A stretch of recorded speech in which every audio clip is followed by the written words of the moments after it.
everyone. Thank you so much for being here today. I want to thank all the OMA folks for organizing and inviting us. I want to give a big thanks to our interpreters for providing such, valuable language accessibility today. My name is Ella Banerjee. I use she, her pronouns, and I'm the Community Partnership Coordinator at Voice of Witness. And I'm very excited to be moderating and be part of this presentation today. Before we kick things off, I just want to acknowledge that if we were gathered physically together in one space today, we would thank and acknowledge the Indigenous folks whose land that we're on. Because we're all scattered in different directions, I want to thank personally and acknowledge that I'm calling from Ohlone land in Berkeley, California. For folks who are in the chat, I encourage you to share where you're calling from, and if you might not know the Indigenous land that you're on, you can visit native-land.ca. I can put that in the chat right now. And so right now, before we dive in, I want to just introduce my fellow panelists today, and if they could share just their name and where they're calling from, that would be great. And why don't we start with Ricia? Hi, everybody. I'm Ricia Chansky, a professor at the University of Puerto Rico at Mayagüez and the director of the Mi Maria project, and I am in beautiful Western Puerto Rico this evening. Thank you, Ricia. Marci, would you like to go ahead? Hi, everyone. I'm Marci Denesiuk. I use pronouns she, her. I'm also calling from Western Puerto Rico, the traditional lands of Taino, and also a professor at the university and a collaborator with the wonderful Ricia Chansky. Thanks, Marci. And finally, Bryan.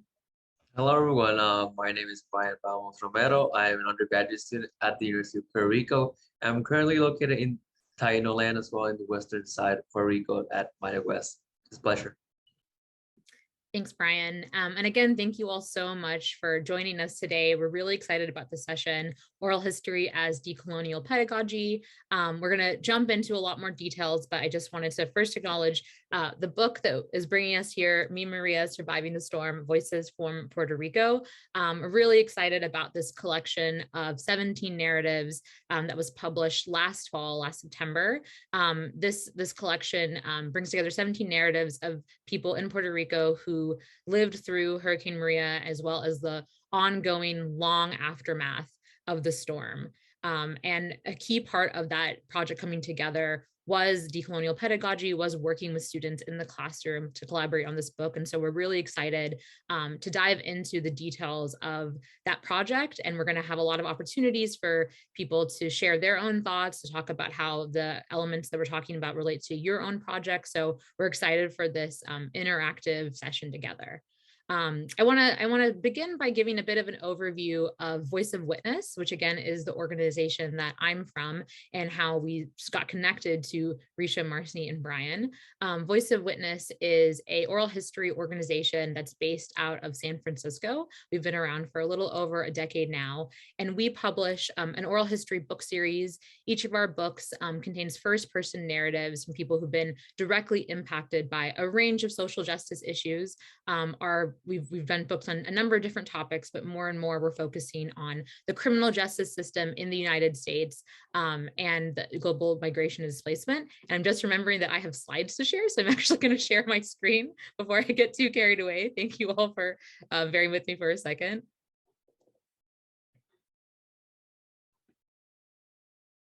All right. Before I get too carried away, here's the Voice of Witness logo. So again, we have our oral history book series in which we share stories of people directly impacted by injustice.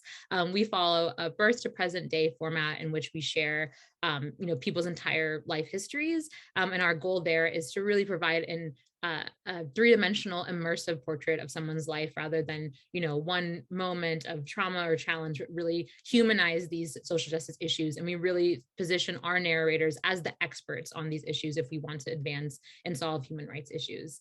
And so we first got connected, and we first got connected to Ricia in the fall of 2017, shortly after the hurricane. We sent out our call for our Story Lab incubator to receive project proposals that would become full-length books. And that's how we got connected to Ricia, who was on Puerto Rico just beginning to work on this assignment with her students about sharing stories, gathering stories, preserving stories in the aftermath of the storm. So that was in the fall of 2017. And together, the Me Maria team and Voice of Witness staff worked together to figure out what would become the Me Maria book project.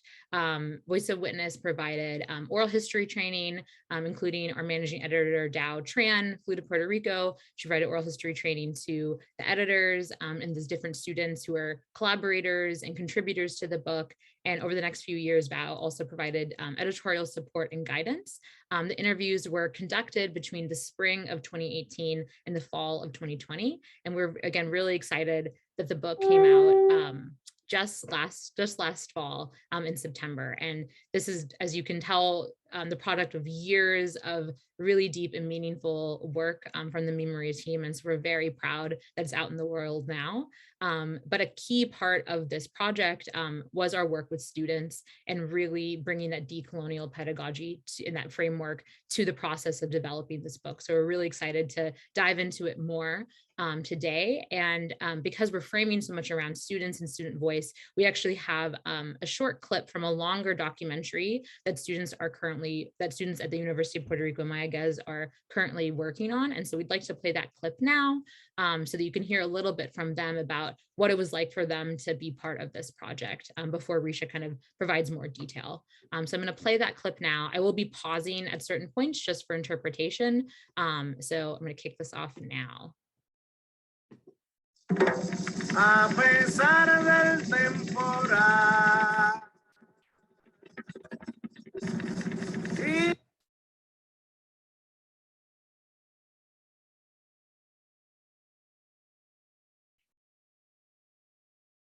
y la mala voluntad,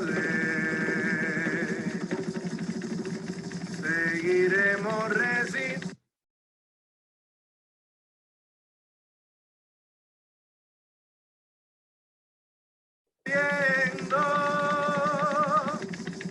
Por igual.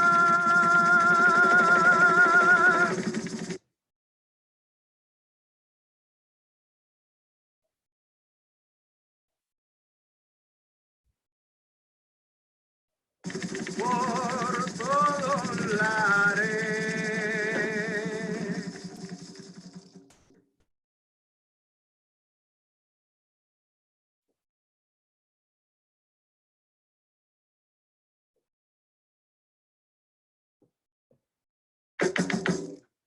My experiences with the Me Maria project have been pretty good. We did listening to the emotional experiences from the people regarding what they felt, what they went through after the hurricane.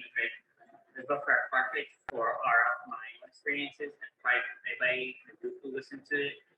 And also, I think it's very important to preserve the history and as a witnesses to what happened after Hurricane Maria off the coast. Para mí este trabajo significó mucho, ya que no solamente permitió escuchar las emociones, como una persona que estaba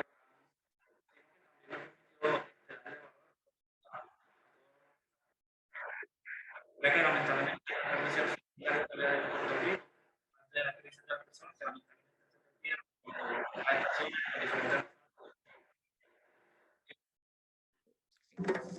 Their story. At the same time, situaciones por diferentes. Que aún así con la poca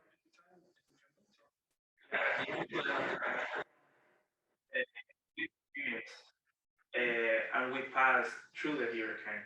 So we were at the same time we were doing the interviews and interviewing people. We had a bunch of stuff, a bunch of things that was happening to every one of us.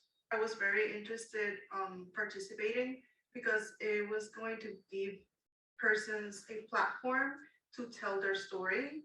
And I was very interested because as an English major, I'm constantly reading stories and constantly, hearing about oral history. And this gave us the opportunity to create oral history of our stories.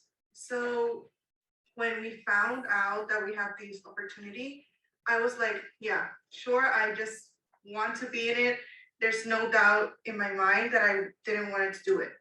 When the professor later in the semester gave us the opportunity to work as the exhibition design team, I felt very, like good about that experience because it said that we had the opportunity to choose what was going to be seen and heard and read across the exhibition. I don't want to say it's great in a way that it makes it seem like what happened here seems great. It's not, but it gave us the opportunity to actually show what's going on and how, I don't know, maybe we could do something to change everything that's going on. And at least give others a little hope. And knowing that stories are going to be heard and their stories, personal stories are going to be heard. And it gives it like a space to express what some people couldn't express during that time. So I feel like it helped a lot.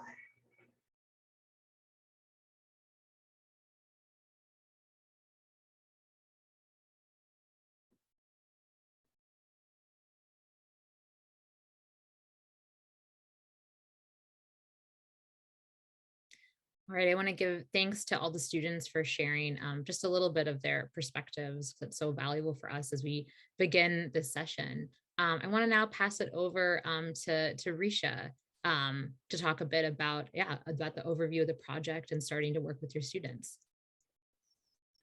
Thank you very much, Ella. Thank you everyone for attending this evening, and thank you to our hosts at OMA. We're very grateful to be here. I want to say that for those of us who are in Puerto Rico at the moment, we've been having some very unusual storms. Those storms have been knocking out our electricity and our internet. And so hopefully we're all set up, and I have a mobile hub next to me. In case we flick out, you'll know why. Those of us who are in Puerto Rico might turn off our cameras at some point, and we're sorry for that, but it's to keep our internet stable. And so we just want to stay with you as long as possible. I also want to say that Bryan's narrator, who also is his father, was supposed to join us this evening, but because of flash flooding related to these storms, he was called into work this evening. So he and Bryan have recorded part of the presentation tonight. So that's all my housekeeping now. Hurricane Maria made landfall in the Puerto Rican archipelago on September 20, 2017. Leaving no part of Puerto Rico unscathed. The hurricane triggered floods and mudslides, washed out roads, destroyed tens of thousands of homes, farms, and businesses, caused the largest blackout in US history and the second largest in the world, knocked out communications, led to widespread shortages in food, drinking water, and gasoline, and was ultimately responsible for thousands of deaths. When classes at the university resumed just over a month later, we returned to campus knowing that it was one of the only places on the west coast of Puerto Rico that had somewhat stable electricity and running water. The university became a haven for our students and our community, but we quickly learned that many students who had restarted their semesters were in precarious positions because of what they had lost in the storm. University administrators encouraged faculty to ask about the post-hurricane material conditions of our students so that we could direct them to whatever relief services were available. And we hurriedly reshaped our classrooms to meet students' new needs. I added a voluntary, ungraded hurricane memoir assignment to the official questionnaire, asking students to share in writing anything they wanted about their experiences in the storm. The intent was to give them a way to voice their recollections and lighten their loads while transitioning back into the work of the classroom.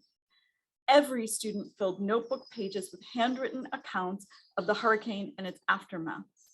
And as I read their words by candlelight, as it would still be months before electricity was restored to our homes, the desire grew to begin a project that would amplify stories of the hurricane in the hopes of generating immediate relief and building long-term change. Students wrote about the doors and windows of their family homes bursting open. watching helplessly as wind and rain destroyed their possessions. One student, Gabriel, wrote about how he and his grandmother held on to each other for hours, rocking back and forth and weeping together as the storm peeled off their roof and their belongings whirled around them. There were stories about rivers overflowing their banks and storm surges of ocean water pouring through houses with 3, 9, even 11 feet of flood waters and stinking mud filling homes. Others wrote about seeing the animals on their farms drowned and crops ruined, businesses destroyed, about empty grocery stores and the search for drinking water. Towns that looked like post-apocalyptic movie sets after the bomb went off. The words screaming and crying appeared over and over again. Eventually, I came to Alejandra's memoir, in which she described sitting helplessly on her porch as she watched her neighbors bury 2 of their family members in their backyard. The saddest thing, she wrote, was to see our neighbors digging graves in their backyards because relatives had passed away due to the lack of medical attention in Aguadilla, since the only hospital there had to be shut down and the electricity remained off. Her neighbors had been unable to receive their routine medical care and died because of it. Reading this narrative, catching a glimpse of what Alejandra carried with her every day, made me want to do more to alleviate that burden. That was the moment of commitment to a project that would gather stories of surviving Hurricane Maria in Puerto Rico, one that would assemble individual voices as part of a polyphonic narrative of disaster, with the intent of making real change for us and others who have survived natural and human-made disasters. In August 2018, less than a year after the hurricane made landfall, we met this objective with the inception of the Mi Maria project in collaboration with Voice of Witness. I was quickly joined by colleagues, and together we offered 4 courses in which we trained approximately 100 undergraduate students from all majors and disciplines at the university in the ethical recording, transcription, translation, and initial stages of editing oral histories. All of these students are survivors of Hurricane Maria, each with their own story to tell, who went into their home communities to record unheard stories of the hurricane and its aftermath. It is important for us to recognize that at the time this course began, the narrative surrounding the catastrophic hurricane was being heavily shaped by the US federal government. Then President Donald Trump visited Puerto Rico 2 weeks after Maria made landfall, threw paper towels out into the crowd, congratulated himself on an excellent relief effort, joked that Hurricane Maria would throw the federal budget out of whack, and suggested that Maria was not a real catastrophe in comparison to Hurricane Katrina. These actions set the tone for much of the official news related to the aftermath, and certainly impacted the amount and type of relief aid that reached the archipelago. It was therefore extremely important that students collaborating on this mass listening project were afforded as much agency as possible to shape their contributions in the way that were most important to them and their lived experiences. With these factors in mind, I designed the courses using an umbrella model in which I constructed the theoretical, thematic, and practical framework of the project, as well as provided training in oral history recording, transcription, and translation, according to the best practices of the Oral History Association, while modeling aspects of the trauma-informed approach developed by Voice of Witness. This instruction was augmented by lessons developed in accord with oral historians throughout the Caribbean, who have developed anti-racist and post-colonial methodologies and applications for life stories in and about the archipelago. Within this framework, each student mapped out their own part of the project, selecting the social justice issue narrative, municipio, and intended audience that was of specific interest to them as survivors of the hurricane. The first third of the semester was dedicated to the study of oral history as a methodology particularly well suited to the social justice and climate justice needed in the long aftermath of the hurricane, especially as those needs are situated in an unjust colonial context that positions the people of Puerto Rico as second-class citizens. After the initial training in oral history theory and practice, including studying oral histories as literary texts, students proposed and developed their own oral history interviews with consideration of the people and issues that were of the most interest to them within the framework of a polyphonic narrative of natural and national disaster. Students conferenced with me about their proposals and received significant feedback prior to conducting interviews. Once the interviews were completed, the remainder of the course was taught workshop style. Students, in collaboration with each other and me, worked on the transcription, translation, and initial editing of their narratives within the space of the classroom. In that way, we could together work through questions such as, what words should be translated into English, remain in Spanish with a footnote, or remain in Spanish without a footnote? Several mini presentations, both formal and informal, occurred during that time period in which students shared elements of their oral histories or part of the process in which they were engaged. This happened formally at midterms and informally throughout the latter part of the semester. Students participating in this project recorded stories from people such as Nilda, who described her adrenaline rising to 1,000,000 when her neighbor bursts into her home to warn of a rising storm surge at his heels. Luis, who watches his father get sicker and sicker as they desperately pray for the dialysis clinic to reopen so that he can receive life-saving treatment. And Miliana, whose mother is sent home from the hospital with her condition undiagnosed, only to die in her own bedroom. When we situate our project as decolonial pedagogy, then, we recognize the need to undermine practices that attempt to return students to business as usual classrooms in the wake of disaster and tragedy.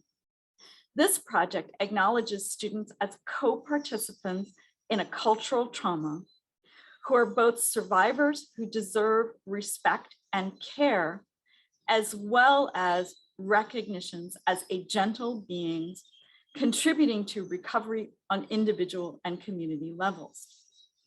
While it is daunting to attempt to craft non-hierarchical structures of learning in a university setting that is predicated on colonial models of individual experience and ownership of knowledge and knowledge production, the umbrella model developed for this mass listening project. You got that. I know, oh my God. Position students as collaborative research projects. And I think somebody has their microphone open. I just muted them. You can continue. Okay, great. I'm going to rewind a little. The umbrella model developed for this mass listening project positions students as collaborative research partners and stakeholders in the success of both the larger polyphonic project and in the just recovery of the Puerto Rican archipelago itself. Such maneuvers can have the ability to resituate those disempowered by feelings of overwhelming helplessness caused by catastrophic climatological events, and that fostered by ineffectual or even antagonistic relief efforts in the aftermath of disaster. Under these auspices, hundreds of undergraduate students enrolled in mandatory general education courses at our STEM-focused university were able to enter their home communities as participants in active learning assignments that ask them to create bilingual outputs on the issues that matter most to them, in the places that matter most to them, and involving the people who matter most to them. This method undermines some of the traditional extractive processes indicative of colonial practice through sustained student interaction with home communities, as well as hierarchical models that position the professor as knowledge keeper by tasking students to identify narrators and develop their own interviews with individualized questions and intentionality. Ultimately, this pedagogical project recognizes that it not only matters who tells the stories, but who is tasked with the recording and sharing of those stories and in what ways. Thank you. Thank you so much, Ricia. And I want to pass it over to Marci, who is the other editor, the co-editor of the Me Maria project. Hi, everybody. You can all hear me? So thank you for the event organizers and to all of you participating here today. I'm going to speak a little bit about the experience of working with student collaborators. As Ricia mentioned, in the courses given after the hurricane, approximately 100 students were trained in the ethical collection and initial editing of oral histories. From the almost 100 narratives collected by students, several students were invited to continue to work with us, and in the end, 8 out of 17 narrators who were in the Me Maria book were introduced to us by students. We can have the next slide. Working with the students benefited the project in many ways, some obvious and some less expected. One clear advantage was the sheer numbers of the students and their ability to access and represent a wide variety of people from across Puerto Rico. We had early on decided that it was important to invite people from different backgrounds and regions to participate in the project. And while Ricia and I do have community contacts, we could not begin to match the numbers and variety of people 100 local students have access to. I just realized I asked you to change the slide and I shouldn't have. Sorry. With the help of our students, we were able to include stories from the north, south, east, west, and the interior of the island, which you can see here on the book's map, which shows the distribution of the narratives from across Puerto Rico that are in the book. Thank you. Now we can go to the next slide. So there are obvious and practical advantages of working with students, but one of the most profound and sometimes unexpected advantage is the perspective students bring to a project like this. For example, as collaborators, students shared the responsibility of choosing how we would frame the social justice issues that were at the core of every story. Ricia often talks about a moment in her class when she was emphasizing how these stories would shine a light on government failure. And her students suggested that the focus should perhaps instead be on the local heroes who were helping during and after the hurricane. In this photo you're looking at here, the man is wearing a shirt that says, "Just do it," which is a motto that perfectly captures the response of so many local people to the massive destruction they were seeing at that time. The students pointed out that by focusing on stories about those heroes and what they did, people would still see the shortcomings of the government, but the emphasis would be on the efforts of the people here. In this way, the students' perspective changed the whole trajectory of the project. We were still going to highlight social justice issues, but we transferred the focus from government failure to celebration of what individuals and communities did when official help was not forthcoming. In general, I think that by inviting students to become collaborators, we as teachers gain valuable insight and become more flexible in the process. Next slide. Working with students on a project like this, and these are pictures from the student editing teams from the Me Maria project. Working with students on a project like this does require patience and dedication from both students and faculty. It seems that every book project takes longer than you would imagine, and taking time to mentor emerging writers can add to that process. The initial edits of the stories that the students did were for our class, so it took time to get those stories to where they were needed to be for publication in a book like Me Maria. This process included the students going back to their narrators numerous times over several years with follow-up questions to get more details and to check facts. All this time, there was constant back and forth editing by both the students and the teachers.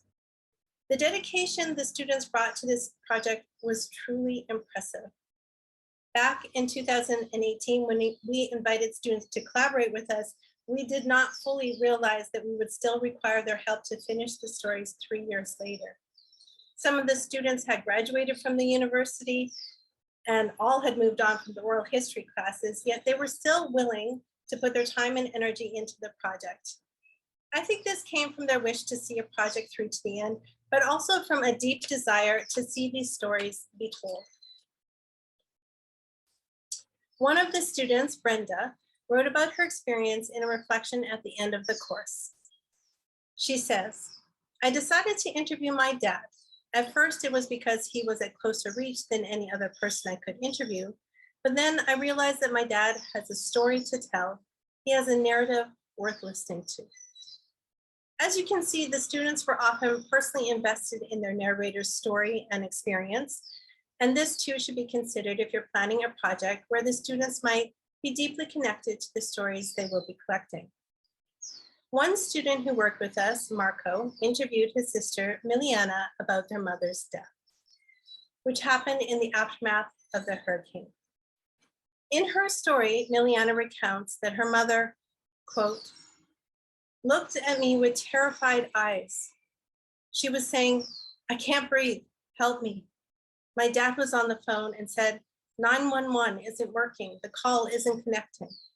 Over 2 months after Maria, telecommunications were still poor. My dad went out into the street to get a signal. I held my mom and kissed her forehead. Suddenly she said, I'm seeing little stars. She took a deep breath and then she was gone. It was the most chaotic time. A person is dying in front of you and you can't do something as basic as connect to an emergency number. Puerto Rico's Institute of Forensic Science, which is the island's sole medical examiner's office, declined to do an autopsy on Miliana's mother. Even before the hurricane, the Institute had operational problems and backlog cases due in part to chronic understaffing and budget cuts. In 2018, a surprise inspection of the Bureau found 259 corpses in cold storage awaiting autopsies, many housed in trailers in the parking lot of the Institute. The image on the slide is of the refrigerated morgue trucks outside the Institute in 2019, 2 years after the hurricane. Miliana concludes her narrative by stating that, quote, my mom was 54 years old when she died. No known pre-existing conditions could have caused her death. According to the hospital, she only had a virus. The death certificate says my mom died of natural causes. We think that she may have had leptospirosis, but since an autopsy wasn't done, we won't ever know. Marco's choice to do this interview with his sister meant that they could collaboratively work together to reconstruct the timeline surrounding their mother's death for personal and public reasons. The family wanted a wider acknowledgement of the failures of medical care and telecommunications after the hurricane that led to multiple deaths, as well as an investigation of the government offices that failed to serve the people in the aftermath. That said, when working with Marco, we adapted the process to accommodate the family's needs. In agreement with Marco and his sister, we decided we would minimize the amount of follow-up questions. Marco did only one follow-up interview with the help of a faculty member he knew well and trusted, and we did most of the final editing of the story ourselves, only returning to Marco and Miliana for fact-checking and final approval. Because Marco and his family did not have to keep reliving this moment as the story was developed for publication, the risk of re-traumatizing them was lessened. There's one part of Miliana's story I always think about when I remind myself of the potential vulnerability of the students doing this kind of work. Miliana says, the day after my mother died, my dad, brother, sister, and I went to the forensic science office. It was a pure nightmare. Less than 24 hours after my mom had died in my arms, we had to fight the system for an autopsy. You're broken inside, completely shattered, and people are receiving you like it's another day at the office. The brother Miliana talks about is Marco, our student. we couldn't forget that he was collecting an oral history about a very personal traumatic event that he was in the center of. All of the students themselves were survivors of the hurricane. When considering a project like this with student collaborators, it's necessary to be mindful of the toll working on trauma stories can take, especially when for editing purposes, you might have to ask the students to repeatedly return to the stories over the course of a few years. In oral history projects in general, I think we feel protective towards the people we work with. But oral history provides a space for voices to be heard, and we want to be mindful of recognizing and honoring the power narrators have when they tell their stories, or the power students have when they choose to collaborate on a project like this. As one student, Andrea, reflects, quote, "Something I learned from interviewing someone about their experience was that I was not alone anymore. There are so many stories, so many points of view to consider. As a Puerto Rican, I'm now aware of the power of history. The books used to educate young minds shape the way they see the world. Their point of view then becomes skewed to fit a national agenda, even if it doesn't favor them. With this project, that narrative is disrupted. There are voices filling the voids left behind by scholars who try so hard to be neutral about their writing that they end up falling for the colonial traps set by their predecessors. Here, the work refuses to fall for the traps and becomes a new way to tell the stories of a people." Thank you. Thank you so much, Marci. And I want to thank you and Ricia for, through your slides and your presentation, sharing the voices of the narrators and the students who are part of the project. And just want to take a moment for all of us to acknowledge that the stories in Mi Maria are ongoing and continue to be the reality for the students, for the contributors, for the narrators, for the editors, and just want to honor that reality. So thank you for sharing that so much.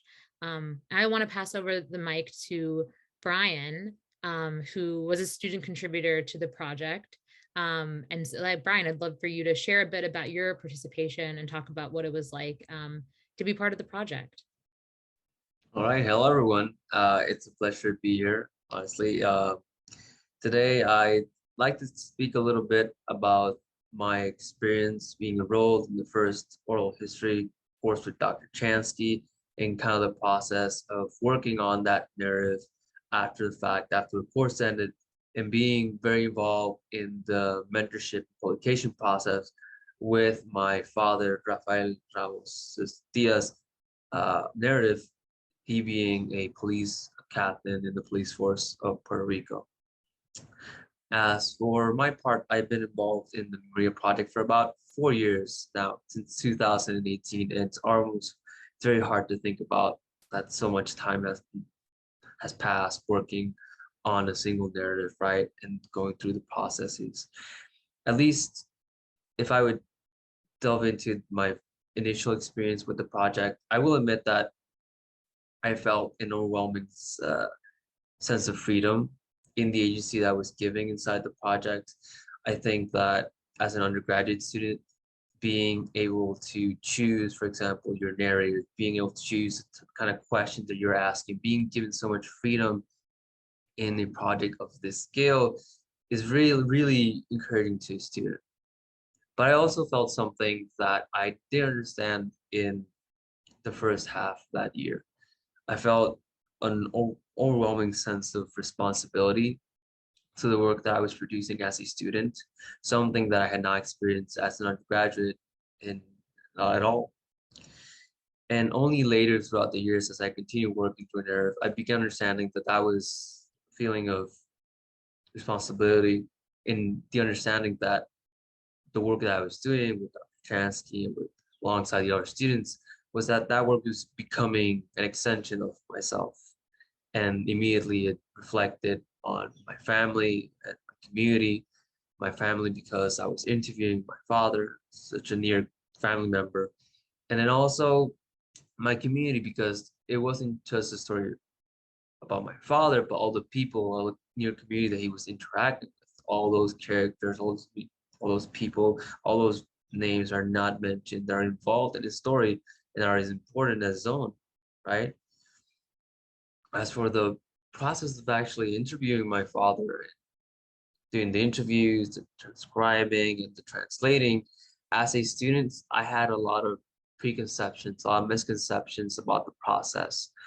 I thought that because I knew my narrator, because he was such a close person to me in my life, that I had almost not a lot to discover. And I was incredibly wrong. Um, I'd like to consider this part, like in the initial course, uh, the first stage of me discovering my narrator, something very important during that interview process. I began to understand who my father was. And to give you an example, when I was interviewing my father, I continually asked him questions about his childhood, the people he grew up with, his family, my family. And I also continued asking him questions about the hurricane, about him being a police officer, about his job, his responsibility, his role as a public defender, so to speak. And I noticed this kind of shift in his personality, and his demeanor, the voice, and the way he would express himself towards me. I noticed that when I asked him questions about his family or about me, he would talk to me in such a warm and calm tone, the way I knew my father to be. But the moment I would talk to him about the experience of the hurricane, the experiences that he had a police officer, the gas crisis, I began to understand and see that he would speak to me in a very different tone. The way he spoke about it was very more professional, it was more objective. He would almost speak to me as if I was a reporter, so to speak, right? I felt that I was talking to the officer on one hand and then my father on the other. It was kind of jarring to me to think that my narrator was someone who I had no previous idea, even though it was someone that I knew all my life. And I can't even imagine what that might feel like to someone interviewing someone who they don't know personally, who might be someone out of their circle. So I understood that all that added to that sense of responsibility and understanding that I had about my project. And I understood that all this was becoming emblematic of myself, my community, of my father, of the entire project. And it immediately grew to something bigger than myself immediately. And it was something I took a lot of pride in, as long as a lot of many other students did. I think that's something that was very important to all of us. Something that we all agreed on was that all this work that we were doing in the project, working with narratives, was beyond the grade. It mattered beyond the A's or B's or anything. All of this work mattered far beyond any quantity, any qualitative connotation that you could add to it. And that continued after the semester, after the first course. A lot of students continue working on different sides of projects, different venues. I worked in photography, covering food insecurity and abandoned spaces. I continued my involvement in the work as I was also working on the narrative for multiple semesters, years after the fact, after the initial course. And on that second, let's call it that second stage of rediscovering my narrative during the mentoring and publication process that I underwent with Dr. Chansky, doing all these sorts of revisions, trying to tell my father's story in an understandable way, I continued to rediscover who he was. I noticed a lot of more details, a lot more nuances about his character, the person that he was, how I was searching with Dr. Chansky on what scenes, what ways could I fully express who my father was to an audience, to a person, to people who might not speak his language, to readers who might not know where he's from, to people not in his near community, but to a more universal kind of reader, right? And that often meant deciding along with Dr. Chansky about what to keep and what not to keep, the taking and giving of the editing process, what can stay, what can't. And oftentimes I found myself struggling with that because there's parts of the story which I found were so vital to understanding the person I discovered, right? And then I also had to choose between, what is going to be more understandable to the reader and not. For example, I had to remove a certain story within my brother and my grandmother that was very touching to me specifically for a story that was equally more painful but more emblematic of who my father was. It was a scene that characterized the person that he was not only as a father but as a responsible police officer. And so those two collided in that scene in a way that the reader could fully understand it without the without the other context that I know.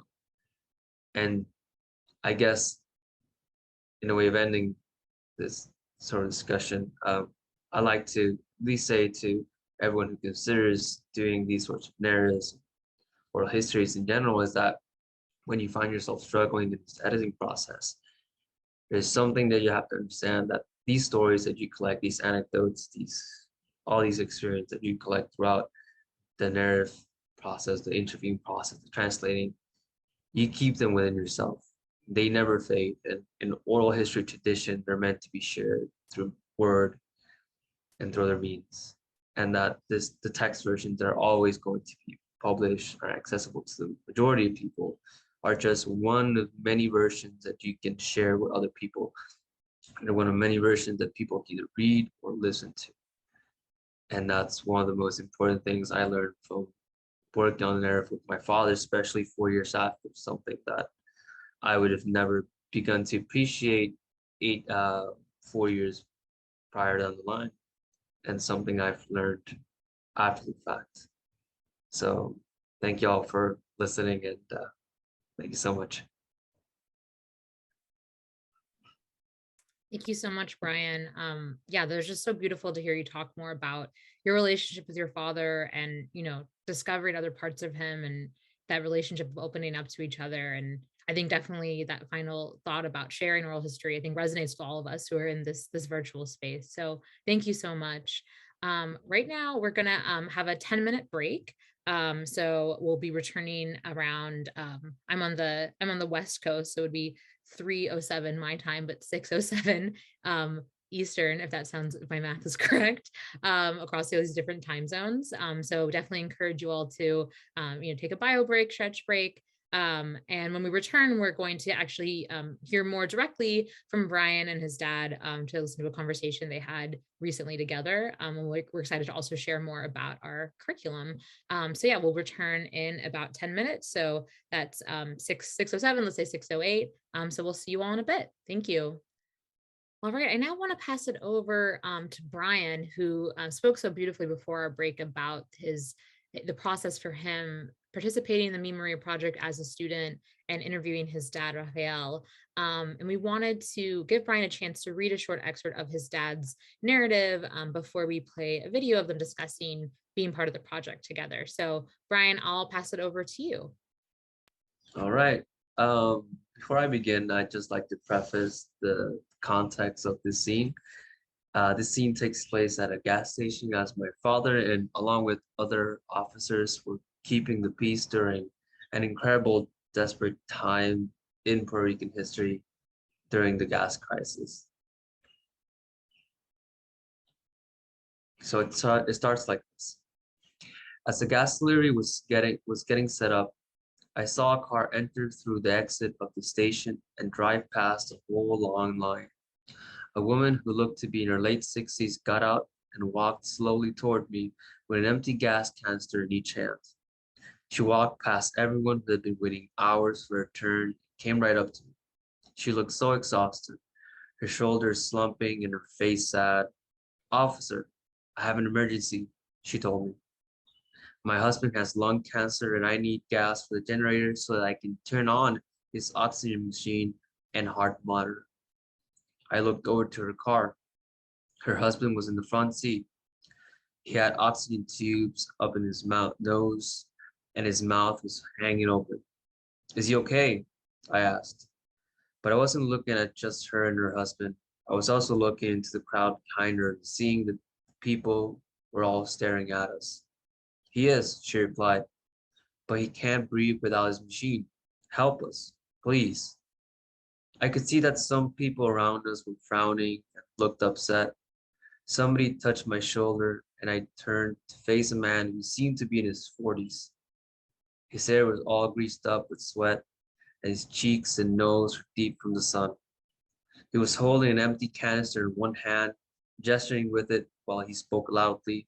Hey, she has to wait like everyone else, no matter what. I have my own conditions, and I'm waiting in line. She has to wait too. Sir, her husband has lung cancer and can't breathe without his oxygen machine.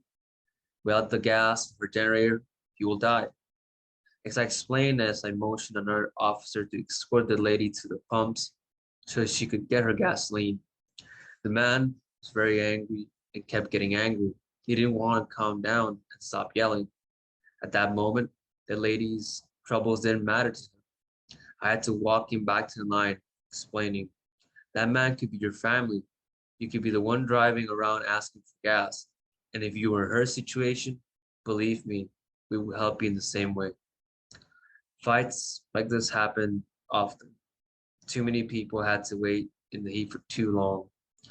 Too many people had to wait in the heat, and sometimes there was nothing to give them.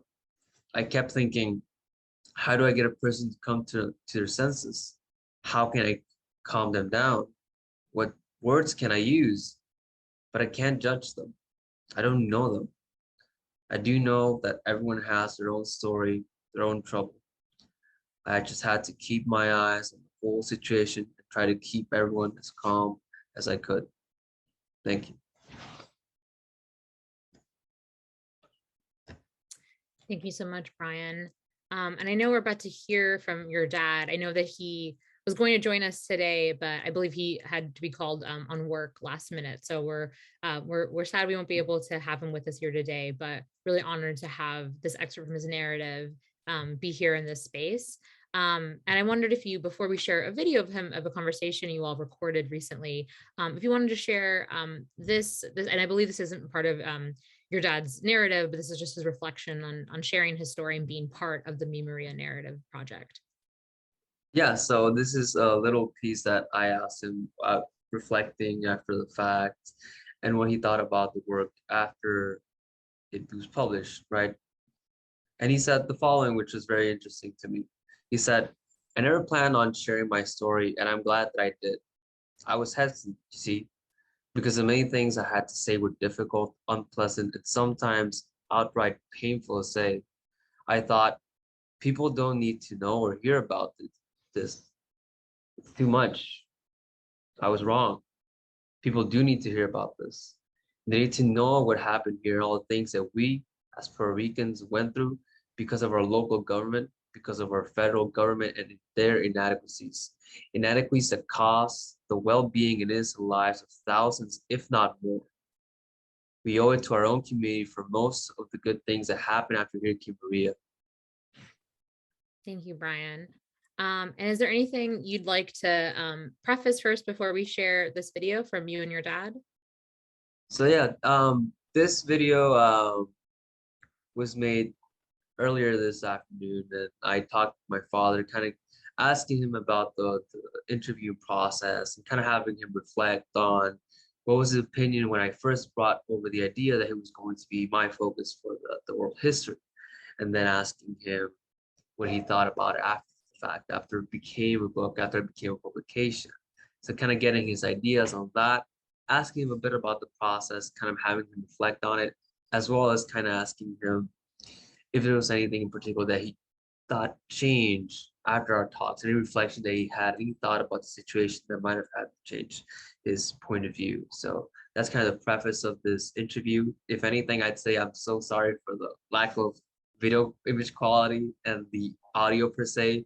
I was filming this without electricity and any good equipment at the moment. So it's kind of a spur of the moment idea. So I hope you can bear with me on that. But I hope you enjoy the interview. No, thank you so much, Bryan. And I think being able to bring this video together today just speaks to the flexibility and adaptability of you and everyone who's part of this project, right? Making sure that we can capture and share the stories no matter what resources or environment we're in. So thank you and your dad for sharing with us. So here we go. Hello everyone, my name is Bryan from Romero, and today I'm accompanied by my father, Rafael Ramos Diaz, who is the captain in the police of Puerto Rico. And today, as part of the OHMA workshop, I'll be asking a few questions since we can't do this interview live. So let's just start. So, Pa, ¿qué pensaste cuando llegué a casa y te conté sobre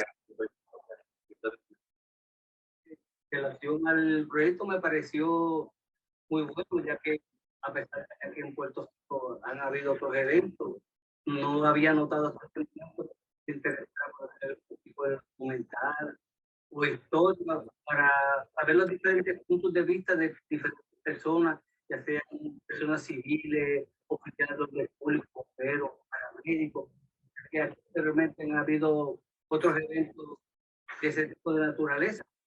Y al momento porque entendía que era como otro evento más, no había visto preocupación como esto, que es algo que es histórico, que al menos yo no lo había visto anteriormente a este.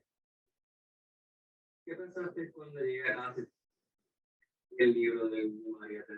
El libro desde el foto y después que lo había contado. Me impresioné, realmente es un libro que tiene este tipo de historia, mi punto de vista de otras personas, de lo que sucedió, que lo que sucedió aquí, que no solamente fue algo que sucedió local, que también afectó varios puntos, varias personas. Aquí pues, se vieron personas de otros lugares que se vieron varados, que no podían irse. Y algo interesante, ya que realmente no había visto un tipo de documentación de un evento atmosférico como este. Y ¿te sentías nervioso con un evento mío? Sorpreso. Realmente nervioso no, ya que pues obviamente conozco de mi hijo, pero en el sentido pues hay que cuidar mucho las expresiones, es que pues, como conocimiento general soy oficial de orden público y aun cuando no esté uniformado tengo que hacer algunas expresiones con foro, cosas que no puedo decir o no debería decir que afectan la imagen de la policía de Puerto Rico, ya que hay eventos que uno puede narrar libremente cuando no está en el uniforme y hay otros que son más meticulosos para narrar cuando uno está uniformado, ya que está representando a la policía y cualquier expresión que uno haga belta o fuera de lugar referente a cualquier situación pues afectaría la imagen de la policía y eso acarrearía sanciones administrativas en mi contra. Durante el proceso, ¿hubo alguna reflexión sobre el tiempo de apertura que cambió después de otra entrevista? ¿Es una cosa que me has contado que ya hoy día después del huracán y eso, un cambio en nuestra entrevista? Ha cambiado la cooperación entre las personas, la situación durante la tormenta, especialmente en las áreas de supermercados, las gasolineras, las personas que estaban ahí tenían un sentido de urgencia hacia los ancianos, los enfermos, oficiales de los paramédicos, doctores, pero lo que generalmente se llama los first responders, las personas pues eran más dadas a dejarlos pasar, a ayudarlos, que iban caminando, había una carretera bloqueada y unos vecinos cortando unos árboles para hacer paso, ellos se bajaban, los ayudaban, una persona que tuvo un vehículo descompuesto se bajaban y lo ayudaban, pero según fue pasando el lugar, el tiempo y todo fue teniendo su normalidad, la sensación que tienen las personas de miedo hacia lo que le pueda pasar va normalizándose. Ya las personas, pues, como todas las gasolineras y los supermercados estaban abiertos, ya no eran tan generosas en cuanto a dejar pasar otras cosas al frente, se dé su turno en los hospitales, se dé su turno en los bancos, en los supermercados. Y había una persona con un vehículo descompuesto en horas de la noche, al pasar el tiempo que se normaliza la situación, las personas son más precavidas. No me voy a detener, tengo miedo de detenerme porque no sé si esa persona puede hacerle algo a mí, puede saltarme, puede pasar daño. que se volvió a normalizarla como la situación era antes. El miedo, la protección, el sentido de no exponerse del ciudadano ante personas que desconocen. Ya si había una persona limpiando un camino, era más reacio de detenerse porque podían tener a esa persona en un momento de una trampa para poder asaltarlo. Ya no había ese tipo de actividad de ayudarse, sino de proteger.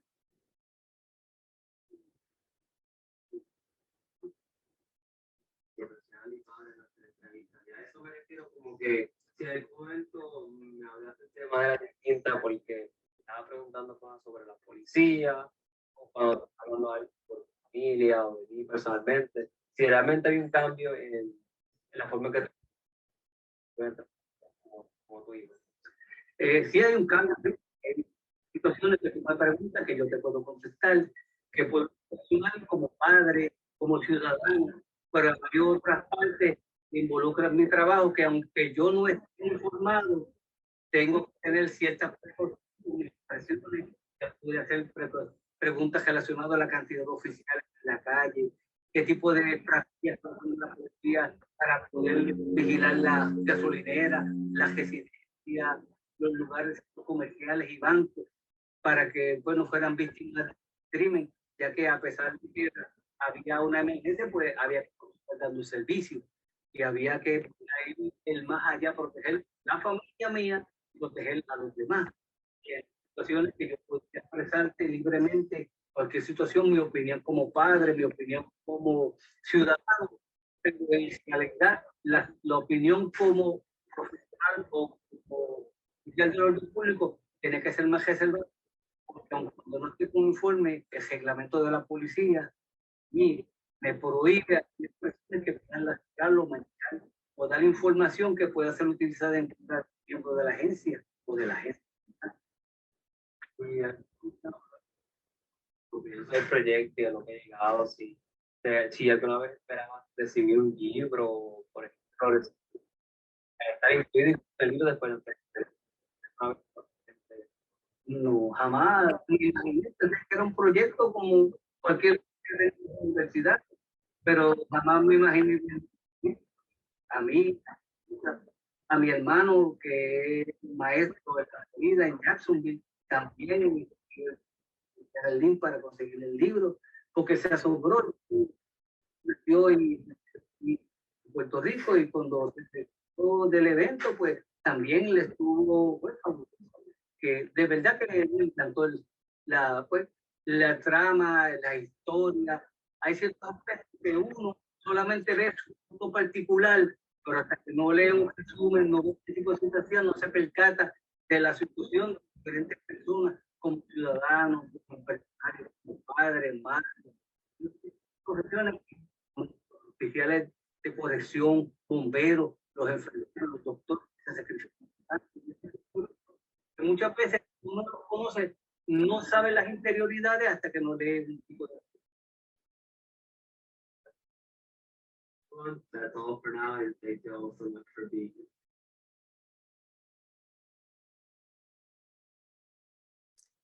here. Okay, I'm going to leave a little bit of time for interpretation for the end of the video. All right, thank you again to Bryan and to your father, Rafael, for recording that and sharing it today. Yeah, that was really wonderful to hear his reflections at being part of the project as well. And I really loved his thought in closing about how everyone is able to, by reading these stories, you're able to see what's inside other people and what's inside their heads and what they're going through. I think that's a beautiful reflection to hear from someone who was a narrator themselves in the project. Bryan, did you want to add anything after that video? I think so. I think my dad just goes to show this video of how great of a speaker he is. It kind of gives you a glimpse of all the great information and all the stories I heard from him, especially just how good of a narrator he is in general, the way he speaks, and the way he expresses himself in certain situations or about certain situations. And I highlighted the differences as well as, not always acknowledging that he was shifting between this kind of personality between the police officer and father. To him, it was almost kind of the same, but then again, there were nuances that I noticed that he wasn't particularly privy to. It's kind of like that distinction between what I perceived and what he was perceiving at the same time. It's very interesting to really see it in full flesh, like just hear from his point of view. Yeah, thank you, Bryan. Oh, sorry, I'm starting the video again. Here we go. And just transition a bit, we've been talking about the decolonial pedagogical approach in the classroom, developing the project. We also want to share and another important aspect of that decolonial approach, which is now that the book Mi Maria is out and available. We also have a set of lesson plans, a curriculum that accompanies the book that is also available. It's available for free on the Voice of Witness website. At some point later in the program, we'll make sure that it's in the chat if people want to visit it and download it. Voice of Witness, we have a robust education program, so we do provide free downloadable lesson plans with each of our books that we publish. Our lesson plans are very flexible and adaptable and inclusive. They can be used in a number of different settings. When you say that they're, a target audience would be, a typical high schooler or up. They're used a lot in community college and university settings as well. And with this book, we're really excited that our curriculum specialist, the person who developed the lesson plans in the curriculum, is Dr. Zaira Arvelo Alicea, who, in addition to being a seasoned educator, is also a narrator in Mi Maria. In fact, she's the first narrator in the book. So if you have read Mi Maria, she is the very first story that we open on, and she talks about very powerfully in such really immersive detail her experience, her and her husband surviving the entire flooding of their home and surviving by just lying on a patched air mattress for over 15 hours and eventually being rescued almost by chance by other community members who were kayaking and helping survivors.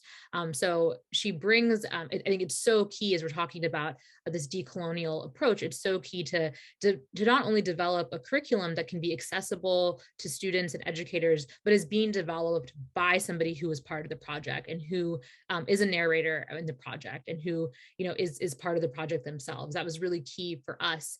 We know that in developing this curriculum, it's a chance to really disrupt the colonial mainstream narrative of the federal response, the government response to the hurricane in Puerto Rico. It's a chance to disrupt that and to move past the single story, quote unquote, that's often taught in classrooms, and really providing educators with a much more nuanced, empathy-based understanding of so many of the themes that are mentioned in Mi Maria and in the narratives, including colonization, the climate crisis, the federal versus community response. And it was key to have someone like Zaira, who has so much, not only professional experience as an educator, but has so much personal investment, because she is someone who's not only lived through the hurricane, but was part of the project herself, kicking off the book. So it was really key to have Zaira's insight in developing the lesson plans.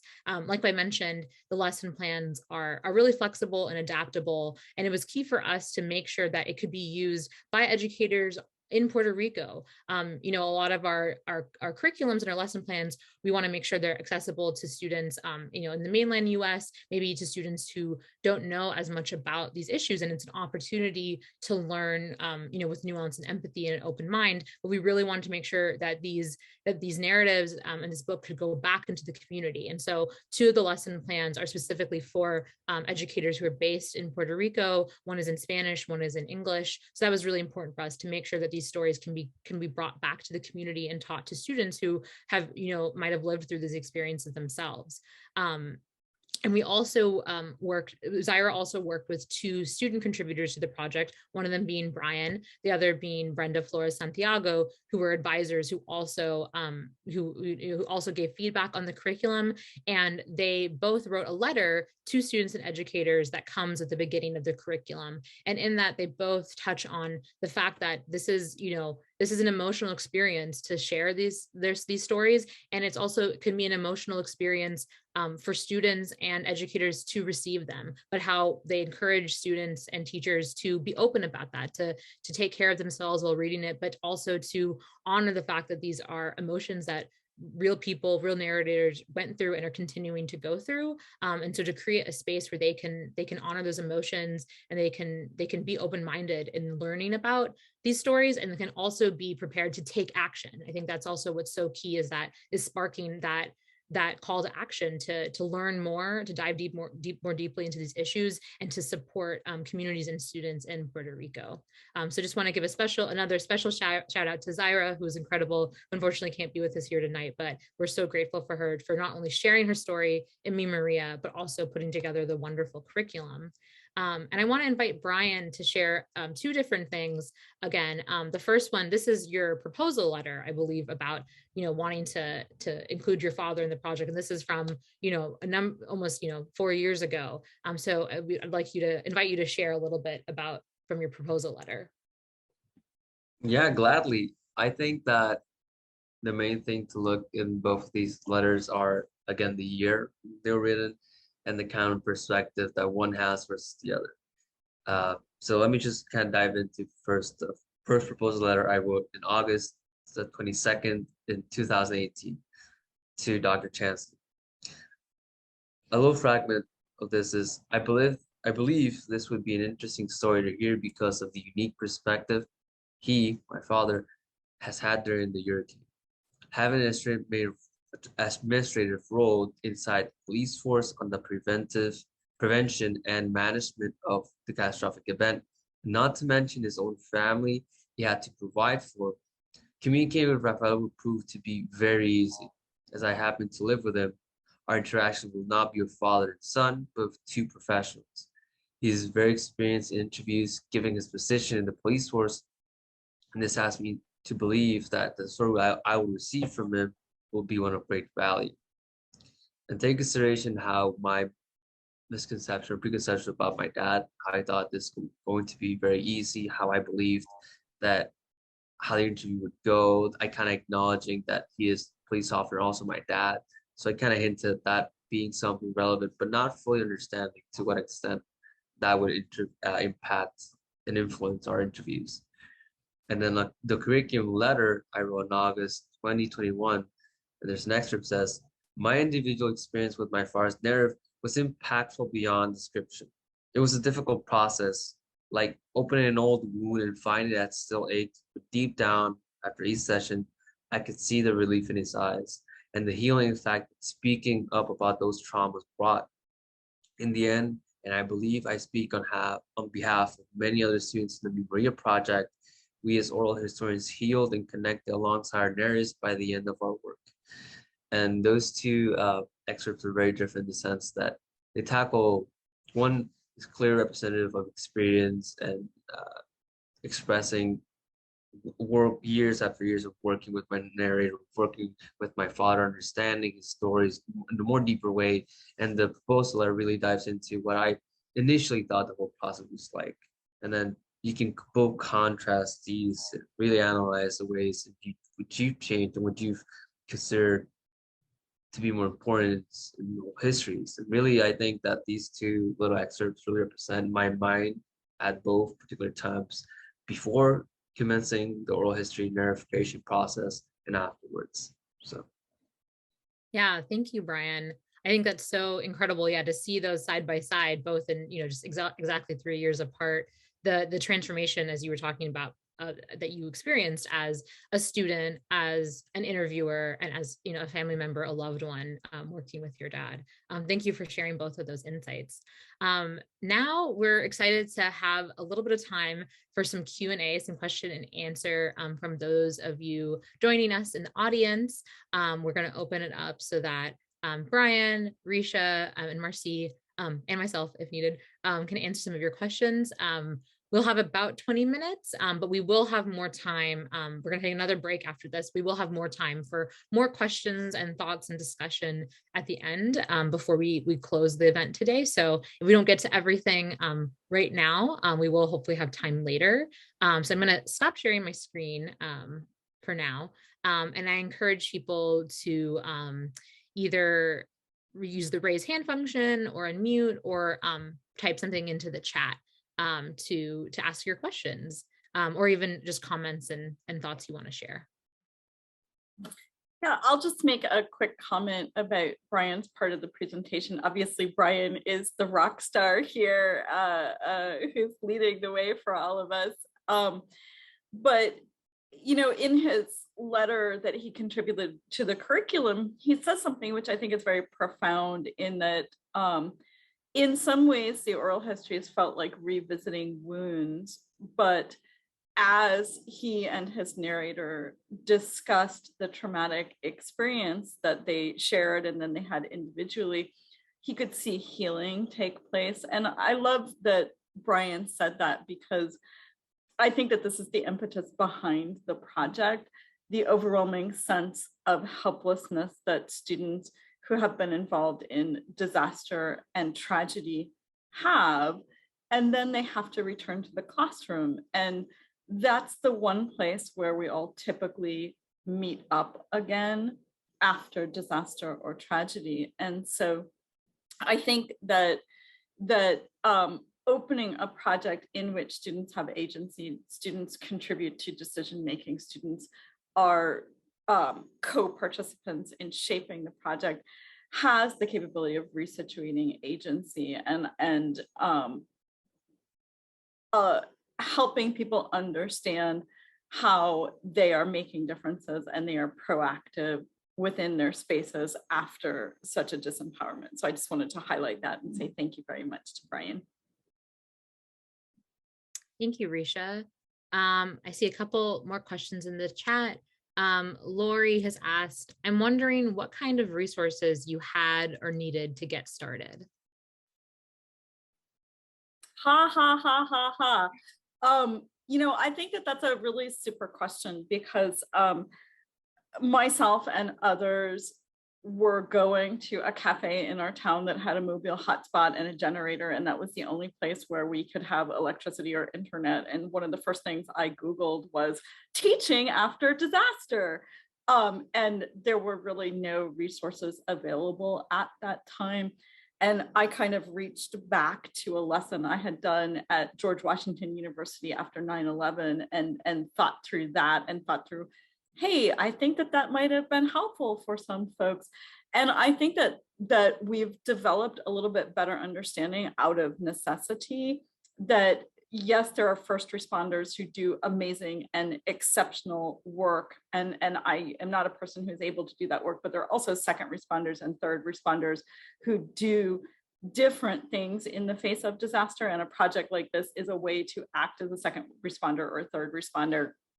And I think that more resources have unfolded since that time. And unfortunately, it's because of need. It's because of floods and fires and other major hurricanes. And now it's because of pandemic. And now it will be because of war. And these are resources that are starting to become more readily accessible. They are still not readily accessible at all. And I just maintain that the teacher is the one who is with the student directly in the aftermath of disaster as soon as the schools can reopen. And we've seen, you know, this huge push to normalize through education and through having kids in school. And so I think that that question really becomes, you know, what are we able to do? What are we going to do in those situations? Can I just add one thing there too? Like Ricia said, we didn't have electricity, we didn't have water when we started this. And honestly, for myself, I hadn't actually done oral history before, but the resource that now I understand was so helpful was our students, and partly because they were so resourceful themselves. So I think that an event like this really highlights just how important those students were to a project like me, Maria, as well. Thanks, Ricia and Marci. I want to go over to Crystal Sepulveda, who has her or their hand raised. Hi, thank you. I'm not sure if this was already stated, but I feel the need to ask. The course happened post-Hurricane Maria, is that what I'm hearing?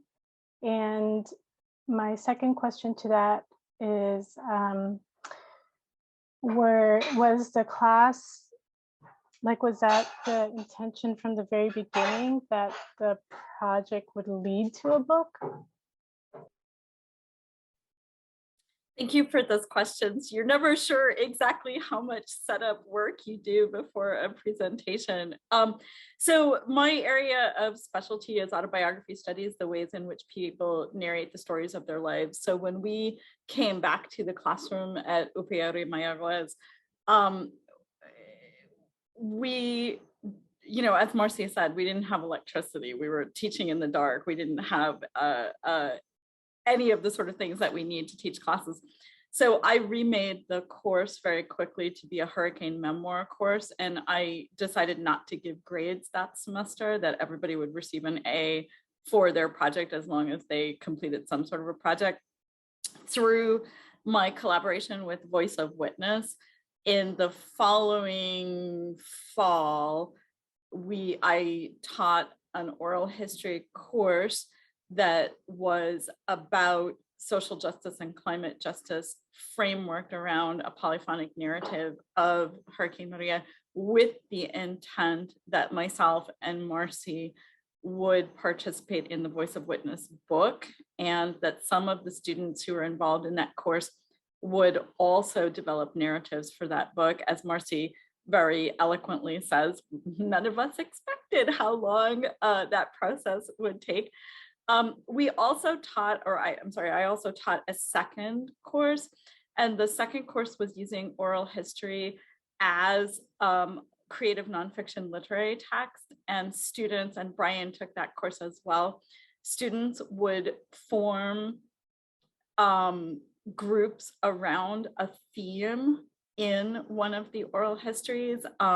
So homelessness and houselessness were ideas I believe that Bryan's group was dealing with, and looking at the physical structure of home as house, but also looking at the national structure of Puerto Rico as nation and United States as nation, and what sorts of displacements were triggered by the failed relief efforts in the aftermath. And each of the student groups formed a partnership with a citizen scientist organization or a mutual aid group, using the collected oral history as the basis for an active learning project. Thanks, Ricia. And I want to ask Crystal Davis, who has their hand raised, if you'd like to share. 2 crystals in a row. It's pretty special. Thank you. So thank you, Mother Crystal, for that question as well, because it does kind of relate to my thoughts. And I'll just, a bit of my background was doing survivor stories for several years with Californian Safety and Justice. And so kind of that balancing, I guess what's coming up for me and this and the previous events that we've been having in the series is balancing goals and having kind of an outcome in mind with that healing process that we talked about, and how to provide space. I guess like part of me really wants to dig into that nuance of other people engaging in this, and how, and that delicate approach and kind of balance that we have to have as interviewers and participants in the process, to make sure that, you know, healing is approachable, is, you know, there's an opportunity for that if possible.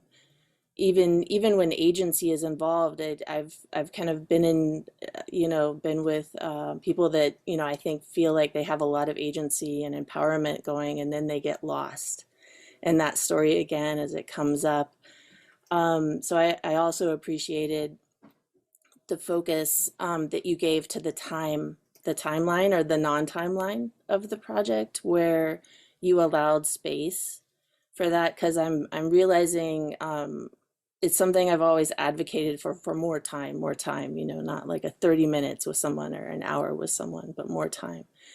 And so it's really helped kind of empower that aspect of my process. But I guess returning to that balance of goal and editing in collaboration, editing, really just a product in relation to stories. And I think that also kind of taps into my questions about how that also intersects with the decolonializing process, because I think they're all tied together, to me it seems, and I'd love your thoughts on that convoluted, holistic kind of ball of yarn. Thank you so much.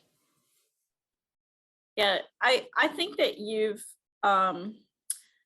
tapped into some of those ideas that we have about academic institutions being built on colonial models of individual success, publication being part of that. And I think that you have a good point that these are hurdles for us. You know, the phrase that I think defines a lot of things for Bryan and myself that we've been talking about the past couple of years is moving at the speed of trust, which is something that a justice organization that he and I work with puts to the fore a lot. And moving at the speed of trust does not necessarily mean that you move on a publication schedule or a presentation schedule. And so I think that, you know, as far as I'm concerned, don't tell my dean, but if students complete the package of work that we've set out together as goals, that's what I'm assessing based on, because, you know, there's a hierarchical system in the sense that grades must be assigned at the end of the semester or students cannot progress. But in terms of saying, I am somehow positioned to be able to assess the quality of your work is a little bit of a different thing for me. And that's something that I'm not particularly willing to do in a situation like this, in which the objective is to facilitate student empowerment, to feel as though they are actively making a difference in the world around them. And this is in your own home. And so for me, that's a little bit of a different thing, but I'm sure that Bryan and Marci have some interesting things to add to that too.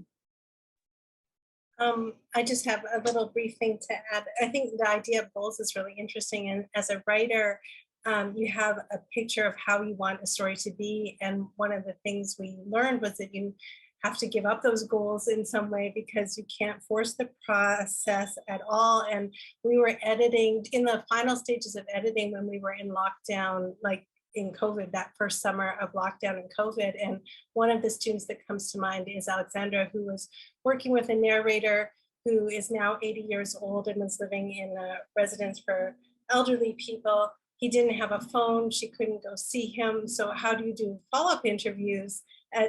She was actually calling her grandma, who was Ramon's neighbor. So her grandma would go ask questions to Ramon and then come back, and then she would come back to me. And at some point, you know, you say that's good enough, you know, and the story is excellent and it's just good enough. And you learn to let go of some of those goals that you might have as sort of a driven writer or an editor editing a series like this. And I think that was great in that respect too, because they respect that as well.